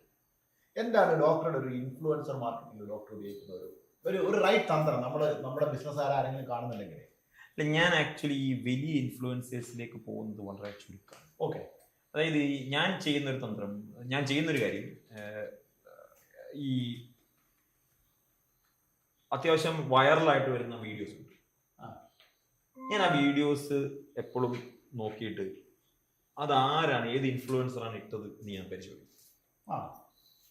പരിശോധിച്ചിട്ട് ആ സമയത്ത് വലിയ ഫോളോവേഴ്സ് ഇല്ലാത്ത ഇൻഫ്ലുവൻസേഴ്സിനെയാണ് ഞാൻ പരിഗണിക്കുക. ഒരു 100K താഴെ ഫോളോവേഴ്സ് ഉള്ള കണ്ടന്റ് വൈറലായ ആളുകളെയാണ് ഞാൻ നോക്കുന്നത്. അത് കഴിഞ്ഞ് അവരുടെ പ്രൊഫൈൽ നോക്കുമ്പോൾ ക്വാളിറ്റി ഓഫ് കണ്ടന്റ് എങ്ങനെയുണ്ട് എന്ന് ഞാൻ പരിശോധിക്കും. ആ സമയത്ത് അവർ വളരെ റീസണബിൾ പ്രൈസിൽ നമുക്ക് കിട്ടും. ശരിയാ. ചില ആളുകളെ ഞാൻ ആ സമയത്ത് അവർ പറയുന്ന പ്രൈസ് കൊടുത്ത് ലോക്ക് ചെയ്ത് വെച്ച് പിന്നീട് 1 വർഷം കഴിഞ്ഞ് അവർ യൂസ് ചെയ്തവരുണ്ട്. ആ സമയത്ത് യൂസ് ചെയ്യില്ല. ആ സമയത്ത് ഞാൻ യൂസ് ചെയ്യണമെന്നില്ല. എനിക്ക് കാണുമ്പം അത് ലോക്ക് ചെയ്യണം തോന്നി ഞാൻ അപ്പോൾ ലോക്ക് ചെയ്യും. ഞാൻ ഒരു ഇൻഫ്ലുവൻസറെ, ഞാൻ പേര് പറയുന്നത് ശരിയല്ല, ഞാൻ ഒരു ഇൻഫ്ലുവൻസറെ 7000 ഫോളോവേഴ്സ് 7K ഫോളോവേഴ്സ് ഉള്ളപ്പോൾ എനിക്ക് ഈ ഇൻഫ്ലുവൻസർ കണ്ടന്റ് ഭയങ്കരമായിട്ട് ഇഷ്ടമായി. അപ്പൊ ഞാൻ പറയുന്നത് ഒരു 3 years ബിഫോർ ആണ്. 3 years. അപ്പൊ ഞാൻ ഇവനെ വിളിച്ചപ്പോൾ ഞാൻ പറഞ്ഞു എനിക്ക് നിന്റെ ഒരു പ്രൊമോഷൻ ചെയ്യണം. ഞാൻ പ്രൊമോഷൻ ചെയ്തിട്ടില്ല സാർ ജീവിതത്തിൽ ഇതുവരെ. നീ ചെയ്യണം. എത്ര രൂപയാണ്? അപ്പൊ എനിക്ക് അവിടെ നിന്ന് ഇങ്ങോട്ട് വരാൻ, എൻ്റെ വീട്ടിൽ നിന്ന് കോട്ടയത്തോട്ട് വരാൻ വേണ്ടത് ഒരു 2000 രൂപയാണ്. എനിക്ക് ആ എമൗണ്ട് തന്നാൽ ഞാൻ ചെയ്യാം. ഒരു 3000 രൂപയ്ക്ക് ആ സമയത്ത് ഞാൻ പറഞ്ഞു ഞാൻ 3000 രൂപ തരാം. ആ സമയത്ത് അതിന് 3000 രൂപ കൊടുത്തു, അവൻ ലോക്ക് ചെയ്തു. അത് കഴിഞ്ഞ് എന്തോ ഒരു കാരണം കൊണ്ട് എനിക്ക് ആ സമയത്ത് വീഡിയോ ചെയ്യാൻ പറ്റില്ല. ഈ ഒരു 1 year കഴിഞ്ഞപ്പോൾ ഇയാളുടെ വീഡിയോ വീണ്ടും എൻ്റെ മുമ്പ് വരിക. അപ്പൊ ഞാൻ നോക്കുമ്പോൾ 322K സബ്സ്ക്രൈബേഴ്സ് ഉണ്ട്, ഫോളോവേഴ്സ് ഉണ്ട് ഇൻസ്റ്റാഗ്രാമിൽ. 322K. അപ്പൊ ഞാൻ അയാളെ വിളിച്ചപ്പം നമുക്കൊന്ന് ചെയ്യണ്ടേ? അയ്യോ ഡോക്ടർ, ഞാൻ വിട്ടുപോയതാണ് ചെയ്യാൻ വേണ്ടി അന്ന് പറഞ്ഞിട്ട്, ചെയ്യാം. ഞാൻ അവനെ വിളിച്ചു, വന്നു, വീഡിയോ ചെയ്തു, വീഡിയോ അപ്ലോഡ് ചെയ്തു. 2.3 million എന്തോ ആയിരുന്നു അന്നത്തെ വ്യൂ. ഞാൻ ആ പർട്ടിക്കുലർ വീഡിയോയിൽ നിന്ന് മാത്രം അറൗണ്ട് 22 ലാഖിന്റെ റവന്യൂ ക്രിയേറ്റ് ചെയ്തു. ഞാൻ ഇത് എപ്പോഴും നടക്കുന്നൊന്നുമില്ല. പക്ഷെ എൻ്റെ ഇതെന്ന് പറഞ്ഞാൽ ഹൈ സ്പെൻഡ് ഇൻഫ്ലുവൻസസിലല്ല ഞാൻ ഇൻവെസ്റ്റ് ചെയ്തത്. എൻ്റെ ഇൻഫ്ലുവൻസസിനുള്ള മാക്സിമം സ്പെൻഡ് 50,000 ഞാൻ ഏറ്റവും കൂടുതൽ സ്പെൻഡ് ചെയ്തു. പിന്നെ എൻ്റെ സർവീസ് ഇൻഡസ്ട്രി ആയതുകൊണ്ട് ഞാൻ ബാർട്ടറിലാണ് കൂടുതൽ കാര്യങ്ങളും ചെയ്യുന്നത്. എല്ലാവർക്കും പറ്റില്ല. അത് പ്രൊഡക്റ്റിലൊന്നും തീരെ പോസിബിളേ അല്ല. പക്ഷെ എനിക്കത് പോസിബിൾ ആണ്. അങ്ങനെ പിന്നെ ഞാൻ പറഞ്ഞില്ലേ, വെയിറ്റ് ലോസ് ചലഞ്ചുകളൊക്കെ ഞാൻ സെലിബ്രിറ്റീസിനെ കൊണ്ട് ചെയ്യിക്കാറുണ്ട്. അല്ല അത് വളരെ ഈ ചലഞ്ചസ് എൻഗേജിംഗ് ആയിട്ടുള്ള കോണ്ടന്റ് എനിക്ക് തോന്നുന്നു വളരെ ക്ലിയർ ആയിട്ട് യൂസ് ചെയ്യേണ്ട ഒരു സാധനമാണ്. പിന്നെ എനിക്ക് ഇപ്പൊ ഡോക്ടർ ആയാലും ഇപ്പൊ ഡോക്ടർ ആദ്യകാലത്തൊക്കെ ലീഫ്ലെറ്റ്സ് ഒക്കെ കൊടുക്കും, ക്യാമ്പ് നടത്തും. അതൊരു വലിയ മാർക്കറ്റിംഗ് തന്ത്രമാണ്. ഇന്നത്തെ കാലത്ത് എന്താ വെച്ചാൽ നല്ലൊരു ശതമാനം ഏജൻസികളും ആളുകളും വന്നിട്ട് ബിസിനസ് ഓണേഴ്സിന്റെ പറയുന്നത് അതൊന്നും ചെയ്യേണ്ട ആവശ്യമില്ല, മൊത്തം ഡിജിറ്റൽ മാർക്കറ്റിംഗ് മതി. സോ ഇതൊക്കെ ശരിക്കും ഒരു ഇമ്പാക്ട് ഉണ്ടാക്കുന്നില്ലേ? 100% ഉണ്ടാക്കുന്നുണ്ട്. കോട്ടയം ടൗണിൽ നിങ്ങളുടെ കൂട്ടുകാരും പോയി ഒരു 4-5 ഓട്ടോക്കാർ റാൻഡമായിട്ട് ആത്മ എവിടെയാണ്, പനച്ചിക്കാടുള്ള ആത്മ അറിയാവോ എന്ന് ചോദിച്ച് ഓട്ടോക്കാർക്ക് ആത്മയെ പരിചയപ്പെടുത്തുന്നത് മുതൽ എൻ്റെ ഈ യാത്രയിൽ എന്നെ സഹായിച്ചു. തമാശ സീരിയസ് ആയിട്ട് തീർച്ചയായിട്ടും ഓട്ടോക്കാർ എല്ലാവരോടും ഇരിക്കുമ്പോൾ പനച്ചിക്കാട് ഒരു ഫേമസ് ആയിട്ടുള്ള ഒരു നാച്ചുറോപ്പതി ഹോസ്പിറ്റൽ ഉണ്ടല്ലോ, നിങ്ങൾക്ക് അറിയോ? ആത്മ എന്നാണ് പേര്, അറിയോ എന്ന് ചോദിക്കുമ്പോൾ അറിയില്ല. അയ്യോ എൻ്റെ ലൊക്കേഷൻ ഒന്ന് എന്നെ കൊണ്ടുവിടാവോ എന്ന് ചോദിച്ച് തിരിച്ചു നിരന്തരം അത് കോട്ടയത്ത് സമീപ പ്രദേശങ്ങളിലൊക്കെ അത് ഉൾപ്പെടെ അമ്പലത്തില് നോട്ടീസ് കൊടുക്കുന്നത്. നമ്മളെ പരിചിതമാവുക എന്നുള്ളതാണ്. Ground is ground. എന്ത് ചെയ്യാം? നമുക്ക് തെറ്റല്ലാത്ത എന്തും നമുക്ക് അതിനു വേണ്ടി ആൾക്കാരെ ഉപദ്രവിക്കുന്നില്ലെങ്കിൽ ഏത് മാർക്കറ്റിംഗ് സ്ട്രാറ്റജിയും തെറ്റല്ല എന്നാണ്. വേറൊരാൾക്ക് നമ്മൾ ദുഃഖം ഉണ്ടാക്കുന്നില്ല, അയാളെ നമ്മൾ ഉപദ്രവിക്കുന്നില്ല, വാക്കുകൊണ്ടോ പ്രവൃത്തി കൊണ്ടോ നമ്മൾ ഉപദ്രവിക്കുന്നില്ല എങ്കിൽ നമ്മുടെ എന്ത് മാർക്കറ്റിംഗ് സ്ട്രാറ്റജിയും ആർക്കും ദോഷം വരാൻ സാധ്യതയില്ല. Ground is ground. എത്രയൊക്കെ സോഷ്യൽ മീഡിയ ഉണ്ടെങ്കിലും ഗ്രൗണ്ട് ഉണ്ട്. 6000 കോടി ടേൺ ഓവറിൽ ഒരു കമ്പനി എക്സിറ്റ് ആയെടുത്ത് സോഷ്യൽ മീഡിയ ഉപയോഗിച്ചില്ല എന്നുള്ള കഥ നമ്മൾ കഴിഞ്ഞ ദിവസം കേട്ടത്. ഒരുപാട് കമ്പനി ഞാൻ ഈ അടുത്ത കാലത്ത് പല ഘട്ടത്തിലും നമ്മൾ പല ഫേമസ് കമ്പനികളും ഈവൻ .com കമ്പനികളും ഓൺലൈൻ ഉപയോഗിക്കാത്ത ഇത് all depends on how you handle. അത് നമ്മുടെ സോഷ്യൽ മീഡിയ ആയാലും മറ്റെന്ത് മീഡിയ ആയാലും അതിനെങ്ങനെ കറക്റ്റ് ആയിട്ട് യൂസ് ചെയ്യും, അതിനെങ്ങനെ കറക്റ്റ് ഏത് ടൈമിൽ കറക്റ്റ് ആയിട്ട് എന്ത് മെസ്സേജുകൾ പാസ് ചെയ്യുന്നു. അല്ല സോഷ്യൽ മീഡിയയിൽ അങ്ങനെയാണ്. ഇപ്പൊ ഞാൻ കഴിഞ്ഞ 100 days ചലഞ്ച് എന്നൊരു അനൗൺസ്മെന്റ് ആണ്. ആകെ 30,000 ഫോളോവേഴ്സ് ഉള്ള ഒരു അക്കൗണ്ടിൽ 100 days ചലഞ്ച് അനൗൺസ് ചെയ്തിട്ട് 360 പേര് ആളുകൾ അതിൽ ജോയിൻ ചെയ്തത് വലിയൊരു ഫോളോവേഴ്സ് ഉള്ള പേജിൽ ഇട്ടിട്ടല്ല, ആളുകൾക്ക് കണക്ട് ആവുക എന്നുള്ളതാണ്. അല്ല ആളുകൾക്ക് റിക്വയർമെന്റ് എനിക്കത് വെയിറ്റ് ലോസ് ചലഞ്ചാണ് തുടങ്ങിയത്. അല്ല അത് വളരെ കൃത്യമായിട്ട് ഞാൻ പലപ്പോഴും ആളുകളോട് പറയുന്നത് ഇത്തരം ചലഞ്ചുകൾ എൻഗേജ് ചെയ്തിട്ട് പാർട്ടിസിപ്പേറ്ററി കോണ്ടന്റ് ഡെവലപ്പ് ചെയ്യാൻ പറയും. പാർട്ടിസിപ്പേറ്ററി കോണ്ടന്റ് ഡെവലപ്പ് ചെയ്താൽ ഓട്ടോമാറ്റിക്കലി നമുക്ക് വലിയ വാല്യൂ പ്രപ്പോസിഷൻ ആണ്. പക്ഷെ ഇതിന്റെ പ്രശ്നം എന്ന് വെച്ചാൽ ഇതിലൊക്കെ വരുന്ന ഒരു കാര്യം ഞാൻ എല്ലാ ഓണേഴ്സിനോട് ഞാൻ പറയുന്നത്, നിങ്ങൾ ക്രിയേറ്റേഴ്സിനെ യൂസ് ചെയ്യും. നിങ്ങൾ ക്രിയേറ്റേഴ്സിനെ എന്തെങ്കിലും മാർക്കറ്റിംഗിലേക്ക് കൊണ്ടുപോകും. ഈ ഇപ്പം ഇന്ത്യയുടെ ഒരു അടുത്ത കാലത്ത് റിസർച്ച് കൊടുത്തു 900% ഗ്രോത്ത് ആണ് ക്രിയേറ്റേഴ്സിന്റെ ഹയറിംഗിൽ ഇന്ത്യയിൽ നടക്കുന്നത്. കാരണം ക്രിയേറ്റേഴ്സിന്റെ ഡിമാൻഡ് ഇംപ്രൂവ് ചെയ്തു. അപ്പൊ അതിന്റെ ഒരു റീസൺ എന്ന് പറഞ്ഞാൽ ഇത്തരത്തിലുള്ള ഒരു മാർക്കറ്റ് സെലക്ട്, കോണ്ടന്റ് ഡ്രിവൺ ആയിട്ടുള്ള ഒരു മാർക്കറ്റ് സെലക്ട് ചെയ്താണ്. അത് ഡ്രൈവ് ചെയ്ത് പോകുന്ന ഒരാൾ വേണം. വളരെ വളരെ ക്രിട്ടിക്കൽ ആയിട്ട് എനിക്ക് തോന്നിയ ഒരു കാര്യമാണ്. അപ്പൊ ഭാഗ്യം നിങ്ങൾ മാർക്കറ്റിംഗ് എങ്ങനെയാണ് ചെയ്തുകൊണ്ടിരുന്നത്? ഫിഷ്വേയുടെ ഒരു മാർക്കറ്റിംഗിൽ എന്തൊക്കെയാണ് ഇപ്പോൾ? സോ ഫിഷ്വേയുടെ മാർക്കറ്റിംഗ് കാര്യമായിട്ടൊന്നുമില്ല, നല്ല ഫിഷ് കൊടുക്കുക എന്നുള്ളതാണ്. ഞാൻ ഇതിന്റെ ഒരു സ്റ്റാർട്ടപ്പ് എന്നുള്ളൊരു കോൺസെപ്റ്റ് ആയതുകൊണ്ട് ഇതിന്റെ സയന്റിഫിക് വാട്ട് ഈസ് ദ കാറ്റ് വേഴ്സസ് LTV എന്നുള്ളൊരു കോൺസെപ്റ്റ് ഉണ്ടല്ലോ. ഒരു കസ്റ്റമറിനെ അക്യൂർ ചെയ്യാനുള്ള cost and LTV lifetime വാല്യൂയുടെ കസ്റ്റമർ കൊണ്ടുവരുന്ന കോസ്റ്റ്. സോ നമ്മൾ ഒരുപാട് കാര്യങ്ങളൊക്കെ ഡിസ്കസ് ചെയ്തു, ക്യാമ്പയിൻസ് ആയിട്ടും അതേപോലെ തന്നെ മാർക്കറ്റിംഗ് പ്രോഗ്രാംസുകളായിട്ടും അഫിലിയേഷനും അതേപോലെ കൊളാബറേഷനും ഒക്കെ പ്ലാൻ ചെയ്തു. പക്ഷെ എനിക്ക് സ്ട്രൈക്ക് ആയ ഒരു കാര്യം എന്താണെന്ന് വെച്ച് കഴിഞ്ഞാൽ ഈ ഏറ്റവും ഈ റേഷ്യോ ഉണ്ടല്ലോ CAC വേഴ്സസ് LTV ഏറ്റവും ലോവസ്റ്റ് റേഷ്യോ കസ്റ്റമർ ഈ ഫുഡ് എക്സ്പീരിയൻസ് ചെയ്യുന്ന സമയത്ത്. ഫോർ എക്സാമ്പിൾ ഇപ്പൊ മോളിൽ പോയിട്ട് ഏതൊരു QSR പോയി കഴിഞ്ഞാൽ ഒരു സാമ്പിൾ കിട്ടില്ല, ബട്ട് ഇൻ വിഷ്വ will give the sample. So ഇതിൽ രണ്ട് കാര്യം നടക്കുന്നുണ്ട്. ഒന്ന്, it cost me around 10 rupees, less than 10 rupees for a fish finger, instant conversion. Okay, so ഇതെന്താണെന്ന് ചോദിക്കുന്ന ഒരാൾ ഇതൊരു ബൈറ്റ് എടുക്കുന്ന സമയത്ത് കൺവേർട്ടിങ് ചെയ്തു. സോ ഒരു 3 രീതിയിലാണ് നമുക്ക് കസ്റ്റമർ കൺവേർഷൻ വരുന്നത്. ഒന്ന് അവയർനെസ്, പിന്നെ അത് കഴിഞ്ഞിട്ട് അതിൻ്റെ ഒരു ഡിസിഷൻ മേക്കിംഗ്, ഒരു കൺക്ലൂഷൻ ഉണ്ടോ, എന്നിട്ട് അതിന്റെ ഫൈനൽ ഡിസിഷൻ മേക്കിംഗ്. ഈ 3 നമ്മൾ സ്പെൻഡ് ചെയ്യുന്ന പൈസ ഇപ്പോൾ ഡിജിറ്റൽ ആണെന്നുണ്ടെങ്കിലും അല്ലെങ്കിൽ ഫിസിക്കൽ ആണെന്നുണ്ടെങ്കിലും നമ്മൾ അവരുടെ അറ്റൻഷൻ പീക്ക് ചെയ്യാൻ ഭയങ്കര ബുദ്ധിമുട്ടാണ്. പക്ഷെ ഇൻസ്റ്റോറിൽ നമ്മൾ ഈ പറയുന്ന പ്രൊഡക്റ്റ് കൊടുക്കുന്ന സമയത്ത് it's A direct conversion, fastest conversion. ഭയങ്കര തിരക്കുള്ള ഒരു മോളിലാണ് നമ്മൾ നിൽക്കുമ്പോൾ നമുക്ക് സ്വാഭാവികമായിട്ട് കൺവേർഷൻ കിട്ടും. മൗത്ത് ടു മൗത്ത് വളരെ ക്രിട്ടിക്കലാണ്. നിങ്ങളുടെ ബിസിനസ്സിൽ മൗത്ത് ടു മൗത്തിന് ആളുകൾ അധികം ഫോക്കസ് കൊടുക്കുന്നില്ല, ഒരു കസ്റ്റമർ ടച്ച് പോയിന്റ്സ് ക്രിയേറ്റ് ചെയ്യുന്നില്ല. എനിക്ക് പല ബിസിനസ്, ഞാനും ഒരുപാട് ബിസിനസ്സുകളുടെ കഥ കേൾക്കാറുണ്ട്. ആദ്യം ഞാൻ വളരെ കുറച്ച് ബിസിനസ് മാത്രമേ കേൾക്കാറുണ്ടായിരുന്നു.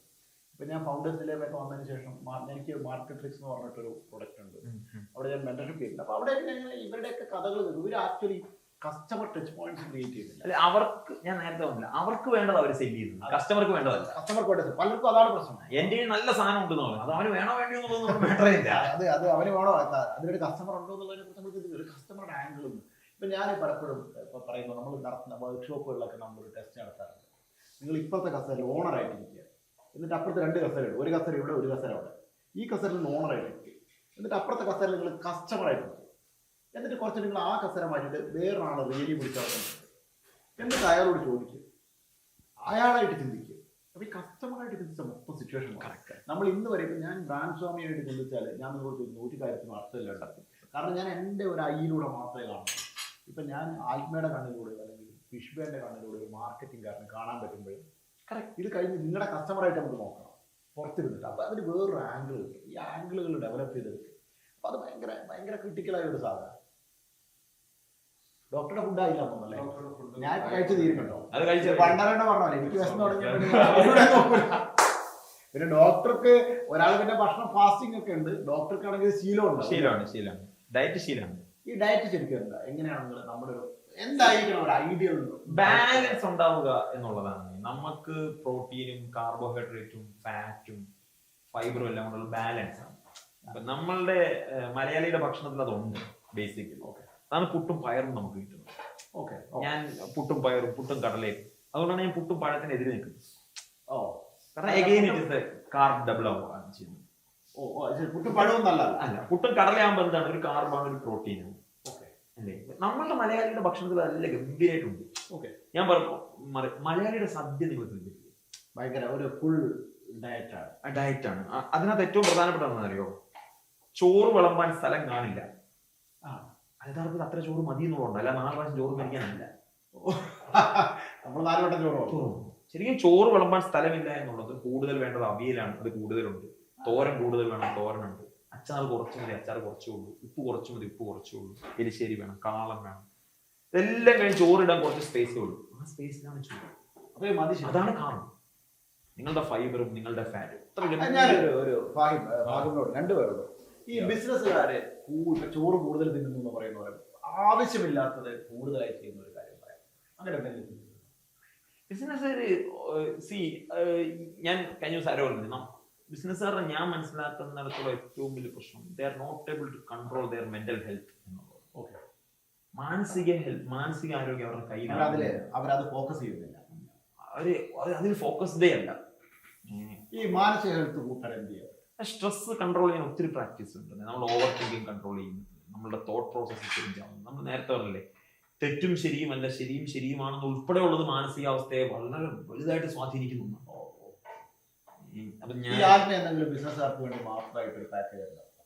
ഉറപ്പായിട്ടും അല്ല, അത് ഭയങ്കര ആവശ്യമാണ്. ഇപ്പൊ നമ്മുടെ കമ്മ്യൂണിറ്റി തന്നെ ഒരുപാട് സ്ട്രെസ് എടുക്കും. പലപ്പോഴും ഇത് കണ്ടുകൊണ്ടിരുന്നത് എല്ലാ മാസവും ഞാൻ എവിടെയെങ്കിലും കേരളത്തിൽ എവിടെയെങ്കിലും ഒട്ടും ആളെത്തിപ്പെടാത്ത റോഡില്ലാത്ത വഴി ഒരു വീടെടുത്ത് അവിടെ നമ്മൾ ചർച്ചയ്ക്കിരിക്കും. അങ്ങനെ ഒരു സ്ഥലത്തേക്ക് ഞാൻ പോകാനുള്ള കാരണം, ഇതൊക്കെ പൈസ റോഡിൽ നടത്താം, പക്ഷെ അങ്ങനെ ഒരു സ്ഥലത്തേക്ക് ഞാൻ പോകാനുള്ള ഒരു കാരണം എന്ന് പറഞ്ഞാൽ, നിങ്ങൾ കംഫർട്ടബിൾ അല്ലാത്ത ഒരു സാധനങ്ങൾ നിങ്ങൾ എങ്ങനെ ഫേസ് ചെയ്യും? ആദ്യം നിങ്ങൾ തികച്ചും കംഫർട്ടബിൾ അല്ലാത്ത ഒരു സ്ഥലത്തേക്ക് പോകും. അല്ല, ഞാൻ വന്നപ്പോഴും എനിക്കത് ഭയങ്കര ഭാഗ്യം വന്നിട്ടുണ്ട്. ഞാൻ വന്നപ്പോൾ എനിക്ക് ഭയങ്കര എക്സൈറ്റിംഗ് ആയിരുന്നു. കാരണം ഇപ്പൊ ആൾക്കാർ, ഞാനത് ഇന്നലെ പറഞ്ഞു, മണിക്കൂറിന് 15,000 രൂപ 20,000 രൂപ മേടിക്കുമ്പോൾ ബ്രാൻഡ് സ്വാമി വളരെ റീസണബിൾ ആയിട്ട് 1.5 ദിവസം വിത്ത് അക്കോമഡേഷൻ തരുന്നതിനകത്ത് ഒരു എക്സൈറ്റ്മെന്റ് ഉണ്ട്. 1. 2, അവിടെ പഠിപ്പിക്കുന്നില്ലല്ലോ, അറിഞ്ഞൂടെ. പക്ഷെ ആ കഥകൾ ഭയങ്കര രസമാണ്. അതായത് ബിസിനസ് തുടങ്ങാൻ പോകുന്നവനും നമ്മൾ ലാക്ക് ചെയ്യുന്നത് അതാണ് നമ്മുടെ സർക്കിളിൽ ഉണ്ടാവുന്ന സമയത്ത്. ലൈക്ക് നമുക്കൊരു 10 ഫ്രണ്ട്സ് ഉണ്ടെന്നുണ്ടെങ്കിൽ ചിലപ്പോൾ 2 ആളോ 3 ആളോ ബിസിനസ് ചെയ്യുന്നുണ്ടാവും. ഈ 3 ആളും 3 തിരക്കിലായിരിക്കും. ഇവരെല്ലാരും കൂടി ഒരുമിച്ചിരുന്ന് കഴിഞ്ഞാൽ നമ്മൾ ബിസിനസ് ഒരിക്കലും സംസാരിക്കില്ല, നമ്മുടെ പ്രശ്നങ്ങൾ ഒരിക്കലും സംസാരിക്കില്ല. ചിലരെ സംസാരിക്കുമ്പോഴേ കിട്ടുന്ന ഞങ്ങൾ കഴിഞ്ഞ ഇരുന്നപ്പോൾ ഒരു മനുഷ്യൻ, ഈ 67 years old, അദ്ദേഹം ഇങ്ങനെ തുടക്കത്തിൽ കഥ പറഞ്ഞു, എന്റെ 23-ാമത്തെ വയസ്സ് ഞാൻ 1 കോടി രൂപ ഉണ്ടാക്കി, എനിക്ക് 1 കോടി രൂപ നഷ്ടപ്പെട്ടു. 25 കോടി ബിസിനസ് നഷ്ടപ്പെട്ടു. അപ്പൊ ഇങ്ങനെ എനിക്ക് 12 പ്രാവശ്യം എനിക്ക് നഷ്ടം വന്നു. ഇപ്പൊ 67 വയസ്സാണ്. ഞാനൊരു 6 മാസത്തിനുള്ളിൽ 100 കോടി രൂപയുടെ ബിസിനസ് ചെയ്യും. ഇനിയൊരു 100 കോടി. 67 വയസ്സുള്ള നമ്മളോട് പറയും, നമുക്ക് 28ാമത്തെ വയസ്സിൽ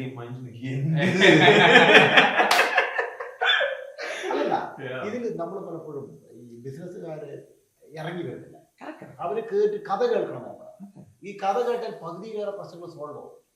ലിസണേഴ്സ് അല്ല പലപ്പോഴും ബിസിനസ് അല്ല, അവര് അവരുടേതായ രീതിയിൽ കാര്യങ്ങൾ ശ്രദ്ധിക്കുന്നത്. ഒരുപാട് പഠിക്കാനുണ്ട്. 100%. ഇപ്പം ഇന്നലെ രാവിലെ ഞാനൊരു ബിസിനസ്സുകാരൻ അയാളുടെ പുസ്തകത്തിൽ ഇങ്ങനെ ഇരുന്ന് എഴുതിക്കൊടുക്കുക, മരണ എഴുത്താണ്. അപ്പൊ ഞാൻ പുള്ളി പുസ്തകം എടുക്കും, നിങ്ങളിപ്പോ എഴുതിക്കൊടുക്കണം. രാവിലെ 3:45 4 മണിക്ക് സംഭവം നടക്കുന്നത്. അപ്പൊ അത്രയും പഠിക്കാൻ ഈ സാധനത്തിലുണ്ട്. അല്ല, ഓരോരുത്തർക്കും ഓരോരുത്തരുടെ സ്റ്റൈലുണ്ട്. ആ സ്റ്റൈലിൽ നിന്ന് എന്തെങ്കിലും ഒക്കെ നമുക്ക് പഠിക്കാനുണ്ട്. അബ്സല്യൂട്ട്ലി. ചലഞ്ചുകൾ പലതും സെയിം ആണ്. ഞാൻ പറയുന്നത് 2500 കോടി ഉള്ളവന്റെ 250 ഉള്ളവന്റെ ഈ ചലഞ്ചുകൾ പലതും സെയിം ആണ്. കോമൺലി ടീം മാനേജ്മെന്റ് ആണ്, ഡെലിഗേഷൻ ആണ്, അക്കൗണ്ട്സ് ആണ്. ഇതൊക്കെ സോൾവ് ചെയ്ത് കഴിഞ്ഞാൽ നമ്മുടെ പ്രോബ്ലംസ് ഒക്കെ സോൾവ് ആവും. അത് സോൾവ് ചെയ്തവർ ഒരുമിച്ച് പറയുമല്ലോ, ഞാൻ ഇതാണ് ചെയ്തത് എന്നാണ് നമ്മൾ ഒരുമിച്ച് അതാണ് സംഭവിച്ചത്. അല്ല, നമുക്ക് അങ്ങോട്ടും ഇങ്ങോട്ടും, അതായത് ഈ കഥകൾ കേൾക്കാനും അതിൽ നിന്ന് പാഠം പഠിക്കാനും, എന്നിട്ട് അതിന് വേണമെങ്കിൽ നമുക്ക് എന്ത് ചെയ്യാം, അതിനൊരു തിയറി വെച്ചിട്ട് വാലിഡേറ്റ് ചെയ്യാം. അതിനെ ഫ്രെയിം വർക്ക് വെച്ചിട്ട്, ഇപ്പൊ നമ്മളെപ്പോലുള്ള കൺസൾട്ടൻസ് ഒക്കെ ഒരു ഫ്രെയിം വർക്ക് വെക്കുകയാണ് ശരിക്കും ചെയ്യുന്നത്. ഒരു ഫ്രെയിം വർക്ക് കൊണ്ടുപോയിട്ട് സിസ്റ്റത്തിലേക്ക് വെച്ച് നോക്കും. ഈ ഡോക്ടർമാർ മരുന്ന് കൊടുക്കുന്ന തോന്നുന്നില്ല, ആ ഫ്രെയിം വർക്ക് എങ്ങനെ വർക്ക് ചെയ്യുന്നു നമ്മൾ റിയാക്ഷൻ നോക്കും. അപ്പൊ അത് വളരെ സിമ്പിൾ ആയിട്ട് നമുക്ക് നമ്മുടെ ബിസിനസ്സിനെ വിജയിപ്പിക്കാൻ പറ്റും. ഡോക്ടർക്കുള്ള ഫുഡ് റെഡി ആയെന്ന് തോന്നുന്നല്ലേ? നല്ല മണം വരുന്നുണ്ട്. എനിക്ക് ഫുഡിനോട് വല്ലാത്ത ഇഷ്ടമുണ്ട്. ഞാൻ ഈ ഭക്ഷണം കഴിക്കാൻ ഭയങ്കരമായിട്ട് ഇഷ്ടപ്പെടുന്ന ഒരാളാണ്. കാരണം നമ്മൾ ഈ ബിസിനസിന്റെ തിരക്കുകളുടെ ഇടയിലൊക്കെ ഒന്ന് മാറി നിൽക്കാൻ ധൈര്യം കാണിക്കണം. അങ്ങനെ 2 ദിവസത്തേക്ക് ഇത്തരം റിട്രീറ്റുകളിലേക്ക് പോകാനുള്ള ധൈര്യം ബിസിനസ്സുകാർ കാണിക്കണം എന്നുള്ളതാണ് എൻ്റെ ഒരു തോട്ട്. ഒരു സ്പൂണും കൂടി കൊടുത്താൽ ബ്യൂട്ടിഫുൾ ആയി ഇതെങ്ങനെ കഴിക്കണം എന്നൊരു ക്ലാസ് വേണമായിരിക്കും. അല്ലെ, എന്താണ് ആദ്യം കഴിക്കേണ്ടതെന്നുള്ളത്. അത് ബ്രൊക്കോളിയും ടോഫു ആണ്. ഓക്കെ, സോ ഇതൊരു ട്രയലാണ്. Tofu it's I try to made like a fish. അതായത് അതിന്റെ ടെക്സ്ചറും അപ്പിയറൻസും Oh, it looks like a fish, but not a fish. Not a fish. Oh correct. Oh. The skin also. എന്നെ അറിയുന്നവരുണ്ടെങ്കിൽ ഞാൻ മീനല്ല കഴിക്കാം. Please. Wow. ഭയങ്കര ബ്യൂട്ടിഫുൾ ആയിട്ടുള്ള ഡിഷാണ്. എനിക്ക് ഭയങ്കരമായിട്ട് ഇഷ്ടമായി ഒരു സ്പേസിൽ വന്നിരിക്കും. കൊള്ളാം. അപ്പൊ ഈ ചർച്ചയും ഭയങ്കര നന്നായിരുന്നു. ഇത് എന്താ പറയാ, in the mean time with brand സ്വാമിയുടെ ആദ്യത്തെ എഡിഷൻ ഇവിടെ അവസാനിക്കുകയാണ്. ബ്യൂട്ടിഫുൾ ആയിട്ടുള്ള കഥകളാണ്. ലോകത്ത് ഇനിയും ഇത്തരം ഒരുപാട് കഥകളുമായി ഫ്യൂച്ചറിൽ നമുക്ക് വീണ്ടും കാണാം.